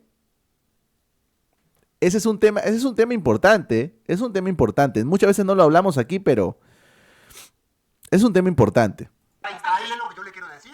Y no me saque por otro lado. No es por otro lado. Yo lo que quiero decir es que Jesucristo nos salvó, Ajá. pero nosotros a pesar de eso pecamos y Sí. necesitamos. Pero la sangre nos Perdón, limpia sí. constantemente. Necesitamos- La gracia es No, pero pasado, presente y eso futuro. estamos claros, porque se vuelve para allá, si eso ya estamos claros. La pregunta es, ¿necesitamos el perdón? Definitivamente. Ya listo, de esa manera, ¿no? Pero necesitamos un perdón, pero no en un sentido judicial. No en un sentido judicial. Miren, hermanos, nosotros nos vamos por aquí. Aquí tengo la primera carta a los Corintios, capítulo 6, versículo 11. ¿Ok? Mira lo que dice aquí. Y esto erais algunos, pasado. ¿Ok? Pasado. Mas ya habéis sido, pasado, ya habéis sido. ¿Qué hemos sido? Lavados, ya habéis sido santificados, ya habéis sido justificados en el nombre del Señor Jesús y por el Espíritu de nuestro Dios. Ah, entonces, la Escritura te está diciendo claramente que nosotros ya hemos sido lavados, hemos sido santificados y hemos sido justificados en el pasado. ¿Ok? Entonces, el perdón que hoy día le pedimos nosotros a Dios, todos aquellos que hemos creído verdaderamente en el Señor y hemos nacido de Dios, no es en un sentido judicial, porque nosotros ya hemos sido justificados. Nosotros no le pedimos perdón al Señor para que nos haga nuevamente sus hijos. Nosotros no le pedimos perdón al Señor en ese sentido, sino en el sentido de haber entendido que como hijos también podemos ofender a nuestro Padre. En ese sentido se lo pedimos, no en un sentido judicial. Entonces creo que de repente por ahí eso fue quizá algo que le faltó por ahí al hermano que se lo señalare, ¿no? Ahora sí, seguimos. Entonces, llamando a su señor, le dijo, siervo malvado. Al final Toda aquella deuda te perdoné. ya le perdonó, La aquí está la de primera, 10.000. la perdonó. Porque me Porque me rogaste. Ajá. ¿No debías tú también tener misericordia de tu consiervo, como yo tuve misericordia de ti? Ahora, vuelve a pecar, no teniendo misericordia con el otro. Vuelve a pecar, comete pecado. Ajá. Entonces su señor, enojado, se enoja. Ya no contra la primera deuda porque ya se la perdonó. La segunda, se enoja, le entregó a los verdugos ¿Ya? hasta que pagase toda la deuda que debía. ¿Cuál deuda? Los mismos 10.000 que le habían perdonado. No, señor. Señores, vean la sinceridad. Pero es lógico, pues, señor, a ver. Es lógico. ¿Cuánto debía el siervo malo? Debía 10.000 talentos. 10.000 talentos, ahí está. Eso es lo que debía 10.000 talentos. ¿Ok? Y si luego al final le dice, hasta que pague todo lo que debía, ¿cuánto es lo que debía? ¿A qué se refiere? Pues obviamente, señor, se refiere a los 10.000 talentos. Si eso es lo que debía, mira, aquí incluso utiliza la misma palabra, debía. Ahí está, debía. Hasta que pague todo lo que debía. Ahí está. Entonces, no hay una tercera deuda, señor. Es la misma deuda. Solamente que lo que pasa es que aquí el Señor retira el perdón. Retira el perdón. ¿Por qué? Porque lo que nos está queriendo mostrar la parábola es que si nosotros no perdonamos, entonces el Señor tampoco nos va a perdonar. Eso es todo lo que está queriendo mostrar el Señor. Entonces no hay una tercera deuda, Señor. Es lo mismo que debía. Es lo mismo que debía.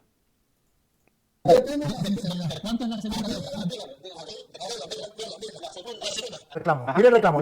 ¿Por qué le reclama una deuda? ¿No debías tú también tener misericordia de tu consiervo? Esto es lo que el juez está reclamando. La deuda pasada se la perdonó completica.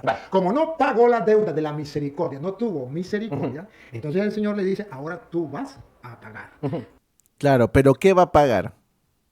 ¿Qué cosa es lo que va a pagar? Pues a pagar lo que ya debía anteriormente, porque lo que hay aquí es un retiro del perdón. Porque si esa persona no muestra perdón, entonces el Señor tampoco va a mostrar perdón. Eso es lo que nos está queriendo decir el texto. Pero obviamente quiere acomodar la escritura a lo que él cree, ¿no? Y nuevamente, ¿no? O sea, nosotros estamos, señores, a ver, que quede claro. Nosotros estamos respondiendo estos textos solamente para que nosotros tengamos un poquito más claro qué es lo que dicen estas parábolas. Pero en realidad el señor Luis Toro no debería estar utilizando estos pasajes, porque su iglesia no utiliza estos pasajes para hablar del purgatorio. El Señor le está dando una libre interpretación a estos pasajes para hablar o sustentar algo con lo cual su iglesia no sustenta el purgatorio. Entonces yo no sé cómo el señor Luis Toro se atreve a interpretar él por su propia cuenta, cuando en realidad es el magisterio el infalible, no él. Culpa había sido perdonada, toda la culpa anterior había sido perdonada. Lo que ahora hace que el hombre vaya a la cárcel no es la culpa anterior, es la culpa que ahora está cometiendo. Y ahora, y aquí viene el purgatorio. ¿Para dónde va a pagar? ¿Al cielo? Respóndeme. Al infierno, al lago de fuego va a ir a pagar. ¿Y de ahí sale? Nunca. Entonces, ¿por qué dice hasta que pague todo lo que debía? La deuda era impagable, ya lo hablamos. Eso, obviamente. Obviamente, si el señor Luis Toro, si el señor Luis Toro supiera lo que valen 10.000 denarios, diría exactamente lo mismo. Esto es una deuda impagable, a tal punto que se tiene que vender al deudor se tiene que vender a su mujer, se tiene que vender a sus hijos y aún se tiene que vender todo lo que poseía para que recién se pagase esa deuda. ¿Se dan cuenta? Entonces, el señor Luis Toro desconoce claramente de qué trata esta deuda. Esta deuda es impagable, ¿no? Hasta que pagase todo lo que debía. Obviamente, este siervo malo no iba a salir de ahí porque no puede pagar esa deuda. No puede pagar esa deuda. Ahora, nuevamente, si el señor Luis Toro quiere sostener el purgatorio con respecto a esto, quiere sustentar el purgatorio con estos pasajes bíblicos, entonces, nuevamente, tienes aquí al siervo malo echando a su consiervo a la cárcel, que según el señor Luis Toro es el purgatorio. Uy, qué problema, señor. Tienes un gran problema con eso, señor, pero bueno, ya es tu problema.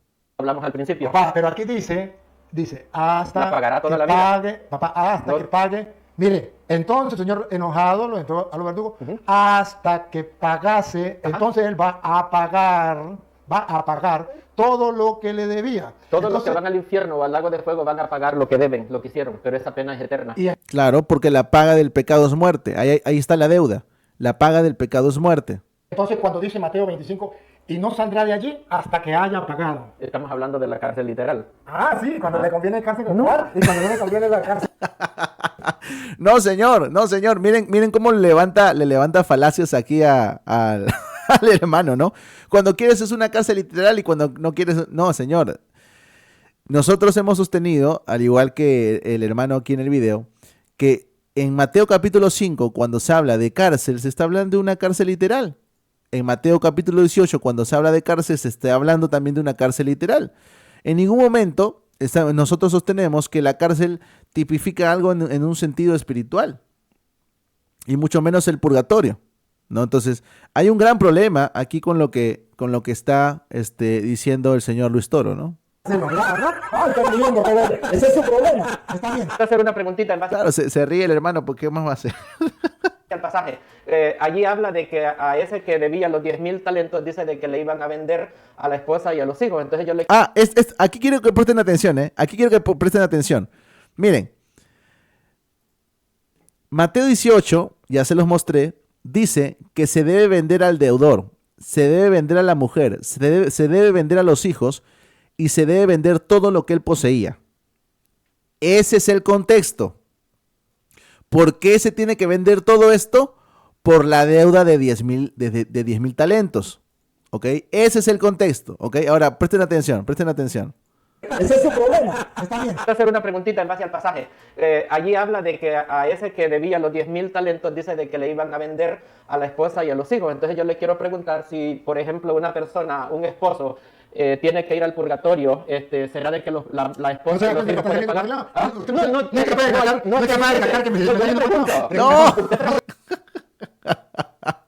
Yo le pregunto. Pero no se da cuenta que usted agarra del pasaje otra cosa para sacar. No, yo solo...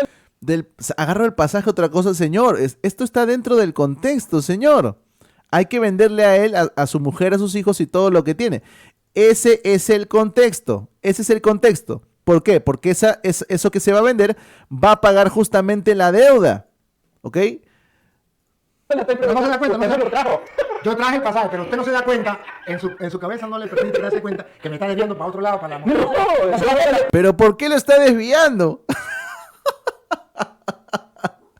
¿Por qué lo está desviando? Si cada cosa que está en el pasaje debe tomarse en cuenta porque ese es el contexto, señor.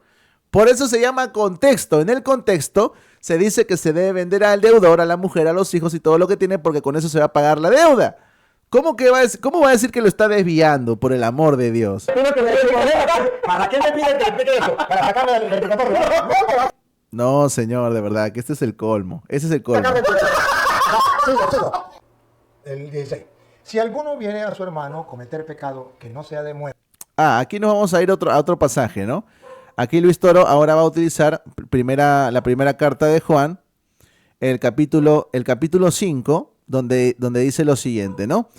Este esta parte, versículo 16, ¿no? Si alguno viera a su hermano cometer pecado que no sea de muerte, ¿no? Pedirá y Dios le dará vida, ¿no? Entonces, él entiende que este pecado no de muerte, es el que te lleva al purgatorio, ¿no? Aquí lo voy a señalar rapidito y vamos escuchando a ver lo que se nos dice. Muerte. Pecado de muerte es el que lleva al cielo o al infierno. Todo pecado lo lleva para el No, infierno. ya va un momentico, no, ya va un momentico. Ajá. La pregunta, A ver. según lo que dice aquí. Ajá. Usted me dice todo pecado lleva al infierno. Pero, ¿usted qué significa aquí cuando dice si un pecado que no sea de muerte? ¿Qué significa de muerte Ajá. para usted? Un pecado de muerte, A ver. para mí todos los pecados son de muerte. Para usted. Sí, Ahora la Biblia. Ahora la Biblia. sí, pero Para déjame usted. explicar. Bueno, lo dice en el sentido de que todos los pecados te alejan de Dios, ¿no? Y todos los pecados te llevan a una condenación, es lo que está queriendo decir el hermano. Ya que me pidió que le explicara, déjeme terminar. Para nosotros un pecado que no es de muerte, ¿ok? Es un pecado que una persona débil en la fe comete, no ha negado su fe, pero está luchando con un pecado. Y esa Entonces no todo persona- pecado de muerte. ¿Ah? Entonces no todo pecado de muerte. Bueno, ya con este argumento, pues al menos parece que el hermano cree que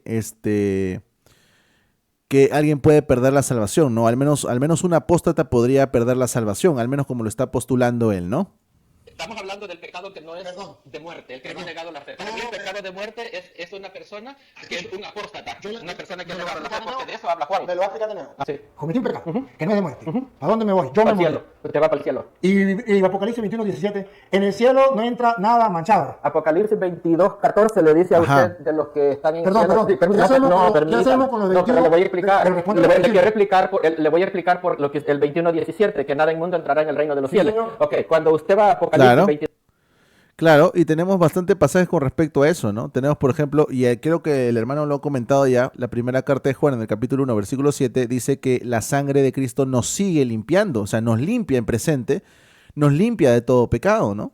22:14, usted encuentra que los que están en la Nueva Jerusalén en el cielo es porque han lavado su ropa en la sangre del Cordero. Lo mismo le dice a usted Apocalipsis capítulo 7 y Eso el es verdad, versículo pero 14. recuerde que yo me Las morí. almas, Pero las recuerde, almas. pero recuerde que yo me morí y no me arrepentí de ese pecado. Yo le dije, yo me morí en ese pecado. Yo me morí y no me arrepentí. No me quise lavar en la sangre del Cordero. Pero usted se lavó No, señor, no. A ver, aquí hay una gran confusión de parte de Luis Toro, ¿no?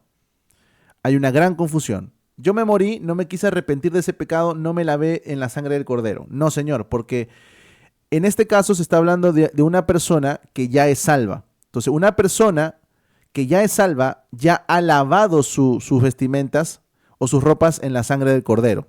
¿Ok? Ya ha lavado. Ya se ha lavado, ya se ha limpiado en la sangre del Cordero. ¿Ok? Es decir, si mañana yo o cualquiera de nosotros pecamos, nosotros no necesitamos esa obra de justificación nuevamente aplicada a nuestra vida, porque esa sangre que ya ha sido rociada en nosotros, noten, no va a ser rociada otra vez, sino que esa sangre ya ha sido rociada, está en nosotros, permanece en nosotros y nos continúa limpiando. Y eso es lo que dice justamente la primera carta de Juan, déjenme lo busco por aquí rapidito. La primera carta de Juan, en el capítulo 1, en el versículo 7, dice lo siguiente, noten lo que dice. Pero si andamos en luz, como Él está en luz, tenemos comunión los unos con los otros. Y la sangre, nota aquí, la sangre de Cristo, la sangre de Jesucristo su Hijo, nos limpia, presente. La sangre de Jesucristo su Hijo nos limpia de todo pecado. De todo pecado. Ahora, añadido a eso, tenemos que señalar que el señor Luis Toro cree que alguien puede morir absolutamente limpio o libre de cualquier pecado, ¿no? Bueno, vamos a darle una lamentable noticia, pero por ejemplo, justamente el versículo 8 nos dice lo siguiente. Si decimos que no tenemos pecado, nos engañamos a nosotros mismos y la verdad no está en nosotros. Versículo 10. Si decimos que no hemos pecado, le hacemos a él mentiroso y su palabra no está en nosotros. Entonces yo le pregunto por aquí a la gente que está conectada, les hago la siguiente pregunta. ¿Habrá por aquí alguno que ya creo que al menos la mayoría aquí nos consideramos salvos, ¿no? Pero ¿habrá alguno de ustedes que esté libre de pecado? A ver, pueden comentar por ahí los hermanos, ¿eh? Los que están en YouTube, en TikTok, creo que los comentarios de Facebook no salen. Pero ¿habrá alguien de aquí que se considere salvo, pero que se considere también libre, limpio de todo pecado? ¿O que no peque? No, no. No, eso no sucede. ¿Por qué, señores? Porque recuerden que la justicia que nosotros tenemos, la justicia por la que, valga la redundancia, somos llamados justos, no es una justicia perteneciente a nosotros, ¿ok? La justicia con la cual nosotros somos considerados justos es la justicia de Cristo, quien se ha imputado a nosotros, que es muy diferente.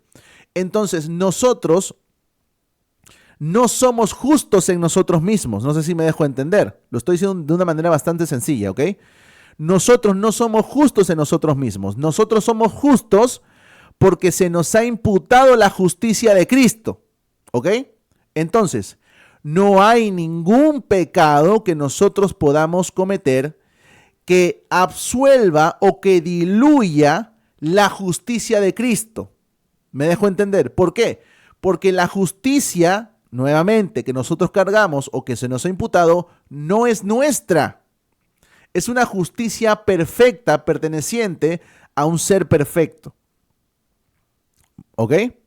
Entonces, si nosotros hoy en día pedimos perdón, no es para justificarnos. ¿Ok?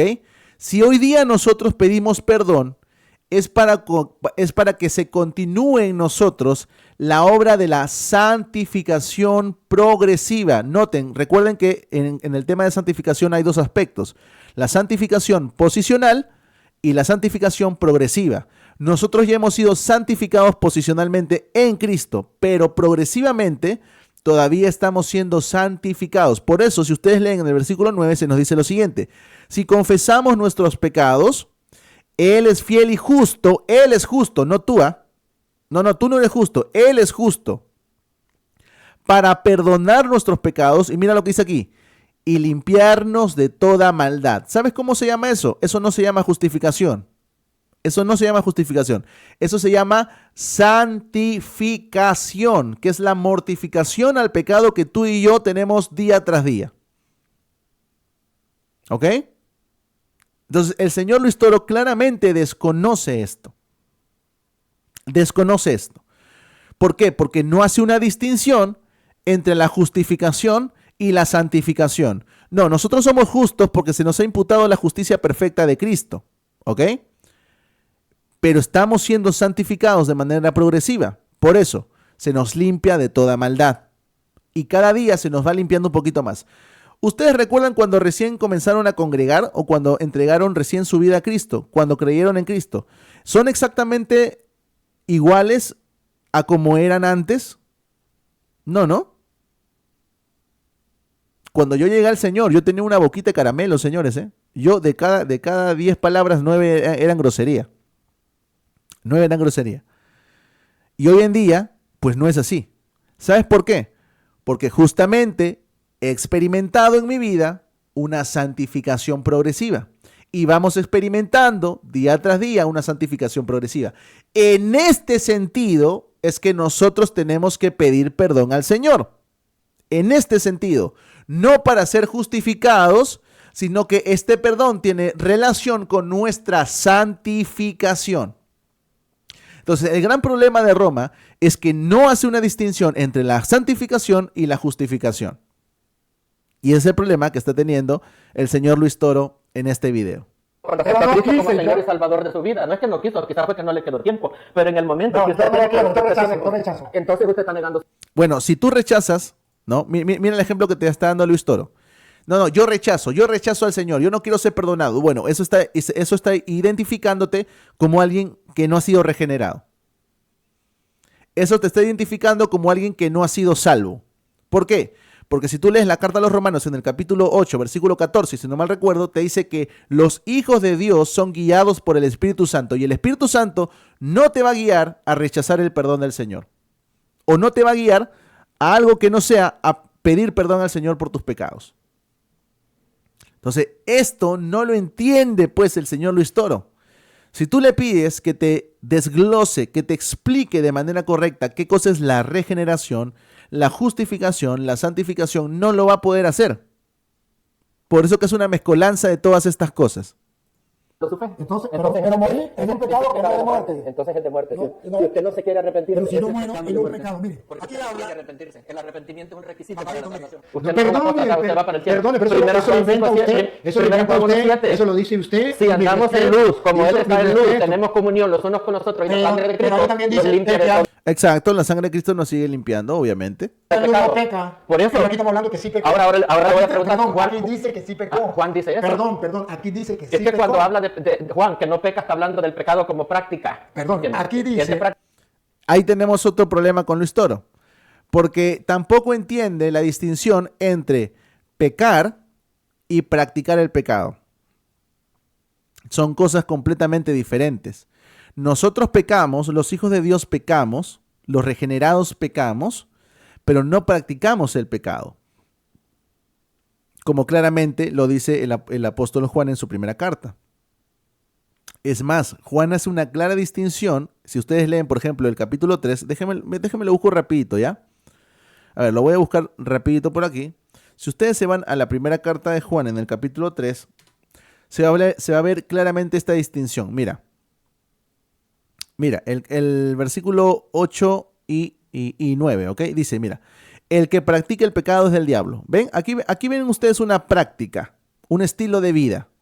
Un estilo de vida. El que practica el pecado es del diablo. Todo aquel que es nacido de Dios, y aquí está hablando de la regeneración, ¿no? No practica el pecado. Ah, papá, ¿ves?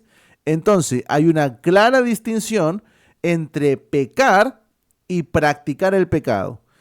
Aquí nosotros, mis hermanos, podemos de vez en cuando, y ojo, podemos no lo estoy diciendo como una licencia, estoy diciendo como algo que posiblemente va a pasar porque somos falibles, ¿ok? Una cosa es que nosotros podamos cometer un pecado y otra cosa es que nosotros practiquemos el pecado. Si tú practicas el pecado, entonces, ¿de quién eres según el texto, el versículo 8? Si tú vives un estilo de vida en pecado, la Biblia claramente te identifica no como hijo de Dios, te está identificando como un hijo del diablo. Entonces, tú necesitas arrepentirte y ahí sí ser lavado por primera vez con la sangre del Cordero. ¿Ven? Pero el que es nacido de Dios no practica el pecado. ¿Esta distinción la sabe Luis Toro? Obviamente no. Práctica. Aquí dice, si tú ves práctica, ves a un hermano Ver no es practicar. que ha cometido un pecado que no es de muerte, es práctica, lo practicó. Sí, pero Y muere en ese pecado. no es lo mismo caer en pecado que Listo. vivir practicando el Bueno, pecado. Exactamente, no es lo mismo. Yo caí en pecado, yo Sí, cometí caer, pecado. eso, ahí va, Pequé, eso me gusta, pequé, cayó en y pecado. morí. No es lo mismo caer en pecado que vivir practicando el pecado. Caí en pecado. Ay, Ajá, eso me llega, ay, chóquela. Caí en pecado y morí en ese pecado. ¿Para dónde me voy? Hay diferencia. ¿A dónde me voy? Morir en el pecado es que ¿A usted dónde no me voy? practica. ¿Para dónde me voy? Usted se va para el cielo porque la sangre de Cristo lo limpia de Ya, todo listo, pecado. listo. Es que yo Claro, obviamente. Si nosotros, es más, mira, voy a volver a mostrar aquí la primera carta de Juan. Si decimos que no tenemos pecado, nos engañamos a nosotros mismos. Todos nosotros todavía tenemos pecado. Todos nosotros todavía tenemos pecado. Cuando nos toque morir, todavía vamos a tener pecado. ¿Por qué? Ojo aquí. Porque nosotros no somos salvos porque no tenemos pecados. Nosotros no somos salvos porque en nosotros haya ausencia de pecado. Nosotros somos salvos porque a pesar de ser pecadores, se nos ha imputado una justicia. ¿La justicia de quién? La justicia de Cristo. ¿Ven? Esa es la distinción. Nosotros somos todavía considerados pecadores porque estamos en este cuerpo que es vendido al pecado, como lo dice Romanos capítulo 7. Nosotros hemos sido vendidos al pecado. Nosotros nos deleitamos en el interior nos deleitamos en las cosas del Señor, pero al mismo tiempo, como dice Pablo, en mis miembros, en mi cuerpo encuentro una ley que todavía me arrastra al pecado. ¿Por qué? Porque mi cuerpo ha sido vendido al pecado, como claramente lo dice el capítulo 7 de Romanos. ¿Ok? Entonces, pero yo no soy salvo, yo no soy justificado porque yo deje de pecar. No, yo soy justificado porque se me ha imputado una justicia, la justicia de Cristo. Y como consecuencia de que se me ha imputado la justicia de Cristo, ahora mi práctica del pecado ya no va a ser más práctica, sino que ahora el Espíritu Santo me va a ir santificando de manera progresiva hasta que llegue a ser conforme a la imagen de su Hijo Jesucristo, como dice Romanos capítulo 8. ¿Ven la distinción? Ese es el orden. Ese es el orden. Cuando nosotros fuimos justificados, no fue porque habías pedido perdón, no fue porque no tenías pecado. No fue por eso. Fue porque se nos imputó la justicia de Cristo. Ahí está la diferencia que nosotros tenemos con Roma, ¿no? Yo no sabía que uno podía morir en pecado e irse para el cielo, porque ya Cristo nos limpió y nos purificó. Eso no lo sabía yo, me lo acabo de enterar por el hermano, y él dice que es así. Bueno, está bien. Entonces aquí diríamos, pues yo voy a cometer muchos pecados que no sean de muerte. No. No, porque si tú te vas a dar libertad al pecado, entonces con eso estás identificando, estás mostrando que en realidad no eres alguien que ha sido regenerado. Y eso lo dice también de manera clara en la primera carta de Juan. Si tienen tiempo en casa, lean la primera carta de Juan, señores. Miren, en el capítulo 2 te va a decir lo siguiente, ¿ya? Mira el capítulo 2 lo que te dice. Y en esto, y aquí con esta palabra esto está señalando, ¿no?, algo de manera puntual. Y en esto sabemos que nosotros le conocemos, si guardamos sus mandamientos. Ok, entonces la consecuencia de haber conocido al Señor es que nosotros guardamos sus mandamientos, ¿ven? Y en esto sabemos que nosotros le conocemos a Dios, si guardamos sus mandamientos. El que dice, yo le conozco, ¿no? Porque hay muchos que dicen, no, yo conozco a Dios, yo sé quién es Dios, yo soy cristiano, yo soy evangélico, yo soy protestante, yo soy católico, yo soy hijo de Dios, yo soy miembro de la iglesia tantos años, yo soy hijo de pastor. Hay un montón de personas que dicen un montón de cosas, ¿no? Pero mira, el que dice, yo le conozco y no guarda sus mandamientos, aquel que dice que le conoce y no guarda sus mandamientos, ¿qué dice? El tal es mentiroso y la verdad no está en él. Entonces, pregunta, ¿alguien que no guarda sus mandamientos o por lo menos se esfuerza en guardar los mandamientos del Señor, realmente conocerá a Dios? A ver, me van respondiendo por ahí los hermanos, ¿ya? A ver, saludos por ahí a los hermanos que están en TikTok, ¿eh? En TikTok hay buena cantidad de hermanos, saludos ahí a los hermanos que están en YouTube también. ¿Será realmente salva a una persona? ¿Realmente conocerá a Dios alguien que no guarda o por lo menos no hace el esfuerzo de guardar los mandamientos del Señor? Claramente que no. La Escritura lo llama mentiroso y la verdad no está en él. Entonces, mañana cuando nosotros nos encontremos a alguien que diga, yo soy evangélico, yo soy protestante, yo soy católico, yo soy lo que sea, yo tengo tantos años en la iglesia sirviendo como pastor. Pero mira tu vida. Tu vida muestra que guardas los mandamientos o por lo menos te esfuerzas en guardar los mandamientos del Señor. Entonces, papi, así tengas 50 años en la iglesia, así tengas el título de pastor o reverendo, no eres salvo, pues. No eres salvo. Porque tu estilo de vida está identificando a alguien que no ha nacido de nuevo. Entonces, esto también lo desconoce el señor Luis Toro, por eso dice, bueno, si ya el Señor limpió todos mis pecados, ¿no? Entonces, bueno, vamos a cometer un montón de pecados, ¿no? Claramente desconociendo lo que dice la Escritura. Y no hay ningún problema porque yo me voy para el cielo. Listo. Y luego, pues, quien tendrá que decirme quiénes son los pecados de muerte o no de muerte, pues será él. Porque la Biblia no dice estos son los pecados de muerte y estos no. Miren, el mejor argumento con respecto al pecado de muerte, por aquí lo muestro nuevamente, ¿ok? Dice, si alguno viere a su hermano cometer pecado no de muerte, ¿no? Pedirá y Dios le dará vida. Esto es para los que cometen, pecados que no sean de muerte. hay pecados de muerte por el cual yo digo que no se pida, ¿ok? El mejor argumento, y creo que quizá ahí pudo mejorar un poquito el hermano, el mejor argumento con respecto al pecado de muerte es que se está hablando con respecto a la muerte física. ¿Ok? No sé si quizá por aquí hay hermanos que piensan que se está hablando de la muerte espiritual. Yo personalmente creo que no. Yo creo que se está hablando de la muerte física y nosotros tenemos incluso ejemplos en la escritura que nos muestran claramente esto. Por ejemplo, miren, si nosotros nos vamos rápidamente a lo que nos dice, voy a cambiar por aquí, a la primera carta a los Corintios en el capítulo 5, ¿ok? En el capítulo 5, vamos a encontrar un caso bastante particular. Mira lo que dice el capítulo 5. De cierto se oye entre vosotros, que hay entre vosotros fornicarios, y tal fornicación, cual ni aún se ha nombrado entre los gentiles, tanto que alguno tiene la mujer de su padre. Aquí tienen a un tipo que se está relacionando con la mujer de su padre. Y dice, y vosotros estáis envanecidos, ¿no debierais más bien haberos lamentado para que fuese quitado de en medio de vosotros el que cometió tal acción?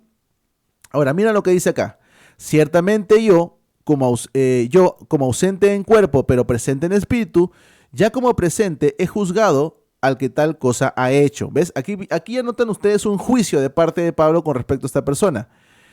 En el nombre de nuestro Señor Jesucristo, reunidos vosotros y mi espíritu, con el poder de nuestro Señor Jesucristo, mira lo que dice aquí, versículo 5, aquí está la clave. El tal, es decir, aquel que se relaciona con la mujer de su padre, el tal sea entregado a Satanás para que pierda su salvación. ¿Eso dice? No. El tal sea entregado a Satanás para, lo voy a señalar de otro color aquí, para destrucción de la carne. Ahora, la pregunta es, a ver. ¿Qué quiere decir Pablo con destrucción en la carne? ¿Qué quiere decir Pablo con destrucción de la carne aquí? ¿No quiere decir acaso que se va a morir? ¿Qué dice destrucción de la carne? Obviamente es algo físico, ¿no? Bueno, la mayoría de comentaristas señalan que esta expresión destrucción de la carne obviamente está hablando de una muerte física. Entonces aquí vemos el caso de una persona que se ha acostado con la mujer de su padre, que como consecuencia de su pecado, ¿qué es lo que va a suceder? Se va a morir. Mira, el tal se ha entregado a Satanás para destrucción de la carne, a fin de que el espíritu sea salvo en el día del Señor. Esta persona, y quizá aquí algunos hermanos vayan a entrar en controversia, pero vamos a señalar lo que dice la Escritura. Esta persona es un creyente, es alguien que tiene vida eterna. Hermano, ¿cómo puede ser esto? Sí, hermano. Esta persona, este hombre, es alguien que es hijo del Señor. Pero eso no quiere decir que su pecado no tenga consecuencias. ¿Cuál va a ser la consecuencia? Justamente esto es parte del juicio de Dios para con su propio hijo. Es la consecuencia de su pecado. Mira, ¿cuál es la consecuencia de que este creyente haya cometido este pecado? Va a morir físicamente. Pero mira lo que continúa diciendo. Con el propósito de que el espíritu sea salvo. ¿Ven? Si te está hablando en un tiempo futuro, es porque ya en el presente también es salvo. A menos que aquí alguien crea que luego de morir se puede ser salvo, ¿no? Ninguno de ustedes va a creer que luego de morir va a ser salvo, ¿no? O sea, me refiero que esta persona tenga una oportunidad de ser salvo luego de morir. Eso es lo que quiero decir. Eso es lo que quiero decir, ¿ok? Entonces, para que esta persona sea salva en el día del Señor, luego de morir, obviamente tiene que ser salva en el presente. Porque luego de la muerte ya no hay oportunidad de poder ser salvo. ¿Me dejo entender? Espero que se me esté entendiendo bien en esta parte. Entonces, pero nuevamente, ¿cuál es la consecuencia de su pecado? ¿Cuál es la consecuencia de su pecado? La consecuencia de su pecado es que se le ha entregado a Satanás para la destrucción de la carne. Bueno, justamente eso es lo que nosotros vemos. Justamente eso es lo que nosotros vemos en este pasaje de la primera carta de Juan. Si alguno viera a su hermano cometer pecado que no sea de muerte, pedirá y Dios le dará vida. ¿Ven? ¿Vida qué? Vida física, obviamente. Esto es para los que no cometen pecado, para los que cometen pecado que no sea de muerte. Hay pecado de muerte por el cual yo digo que no se pida. Y esto tiene todo el sentido del mundo con justamente lo que nos está mostrando por aquí la primera carta de Juan en el capítulo 5. Ya nadie ha pedido por este hombre. Él ha sido entregado a Satanás por el propio apóstol Pablo para que sufra la consecuencia de su propio pecado, que no es condenación, sino la destrucción de la carne. ¿Ven? ¿Esto lo entiende el señor Luis Toro? ¿Ustedes creen que él entiende realmente esto? Pues claramente que no, ¿no? El pecado de muerte está lista y este pecado no de muerte está lista. Eso lo va a decir él porque él sabrá. Pero yo no lo sé, ni la Biblia lo dice. La Iglesia Católica ve, y ahorita lo muestro porque él lo va a explicar, me va a explicar eso que yo no entiendo, como una persona muere en pecado y va para el cielo. Yo no lo entiendo, él lo va a explicar. Y lo escuchamos, lo respetamos y luego me da chance y yo explico. A ver. Pero cuando uno muere, A ver. uno puede orar por la persona que cometió un pecado que no es de muerte, pedirá a Dios y Dios le dará vida. Entonces quiere decir que no puede ir al cielo con un pecado que no sea de muerte, como él dice. Porque bueno, es que nuevamente, ¿no? Si tomamos el texto en ese sentido como vida espiritual, pues creo que vamos a llegar a conclusiones equivocadas. Pero mira, aún si tomamos, miren lo que les voy a decir aquí, ¿ya? Aún si tomamos este pasaje, como lo está queriendo tomar Luis Toro, no se puede llegar a la conclusión que le está llegando. Mira lo que va a decir, ¿eh? Miren lo que va a decir. pedirá a Dios y Dios le dará vida. Entonces quiere decir que no puede ir al cielo con un pecado que no sea de muerte, como él dice. Porque entonces, ¿para qué le pedimos a Dios que le dé vida? Si ya Jesucristo le dio vida. A ver, hay un gran problema, señor Luis Toro. ¿Por qué? Miren, nosotros volvemos a este pasaje.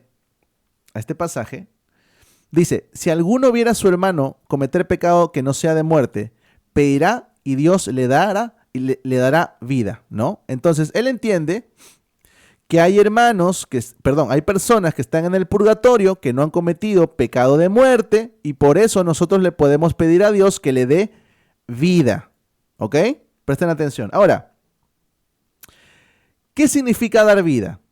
¿Acaso no es esa expresión dar vida no es sinónimo de salvación? A ver, respóndanme por aquí los hermanos que andan conectados. Esa expresión dar vida, como lo quiere señalar aquí Luis Toro, ¿no sería sinónimo de salvación? A menos que el señor Luis Toro venga a postularnos algo completamente diferente, ¿no? Claro, obviamente que sí. Obviamente que sí. Dar vida, en el sentido bíblico, como lo quiere imponer Luis Toro aquí, es dar salvación. Muy bien. Pero ahí él tendría un gran problema con su propio catecismo. ¿Ya? Tendría un gran problema con su propio catecismo. ¿Sabes por qué? Lee conmigo. Dice, los que mueren en la gracia y en la amistad de Dios, pero imperfectamente purificados, aunque están seguros de su eterna salvación, sufren después de la muerte una purificación. A ver, señor, si tú le preguntas a alguien instruido, a un católico instruido, sobre la enseñanza del purgatorio, te va a decir que las almas que están en el purgatorio son personas salvas, solamente que necesitan una purificación. A ver, pero si estas personas están seguras de su salvación, es porque tienen salvación. Solamente necesitan ser purificados.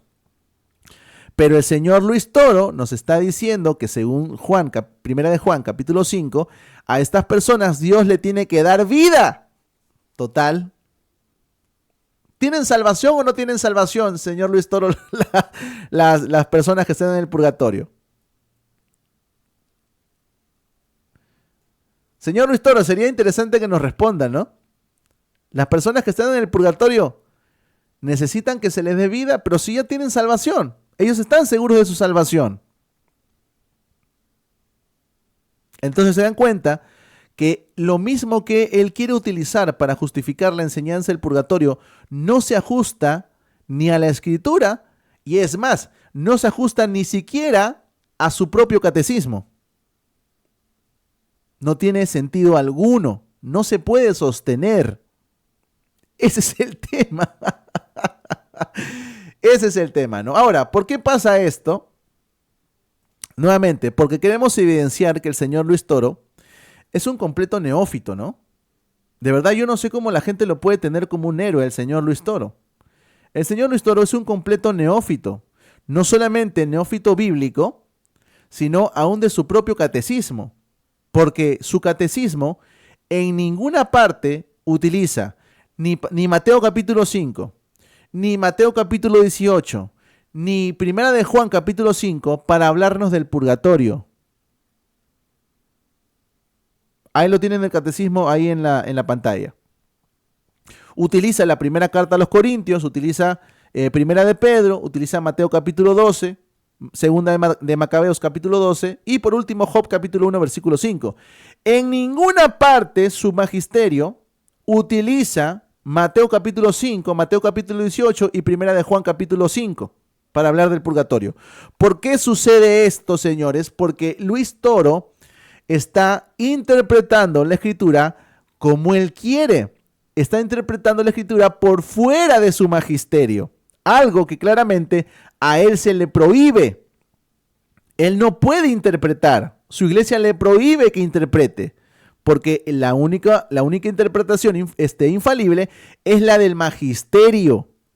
Entonces hacemos un llamado al señor Luis Toro a que se quede sosteniendo, si él quiere, la postura del purgatorio, pero que la sostenga con la evidencia que intenta mostrar su magisterio en su catecismo.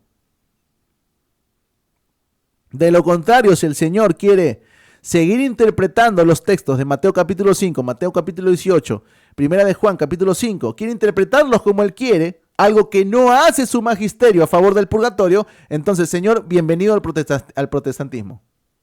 Bienvenido. Qué terrible, señores, qué terrible, ¿no? Y por último, ¿no? Ya voy terminando con esto. Claramente, señores, la enseñanza del purgatorio no tiene ningún sustento bíblico, porque aun si nosotros profundizamos en la primera carta a los Corintios, capítulo 3, en la primera carta de Pedro, capítulo 1, en Mateo, capítulo 12, versículo 31, Job, capítulo 1, versículo 5, y aún si analizamos Segunda de Macabeos, capítulo 12, versículo 46, en ninguna parte se nos habla de un supuesto purgatorio. En ninguna parte. En ninguna parte. Si quieren una segunda parte, analizando los textos que nosotros vemos, que sí vemos en el Catecismo de la Iglesia Católica Romana, deja tu comentario, deja tu me gusta y vayan escribiendo por ahí, sí, hermano, queremos la segunda parte. Muy bien, mis hermanos, vamos terminando. Claramente el señor Luis Toro no pudo sostener la enseñanza del purgatorio, sino que más bien en varios momentos el hermano aquí presente en el video lo puso contra las cuerdas, ¿no? Y no supo cómo responder a los argumentos aquí el hermano.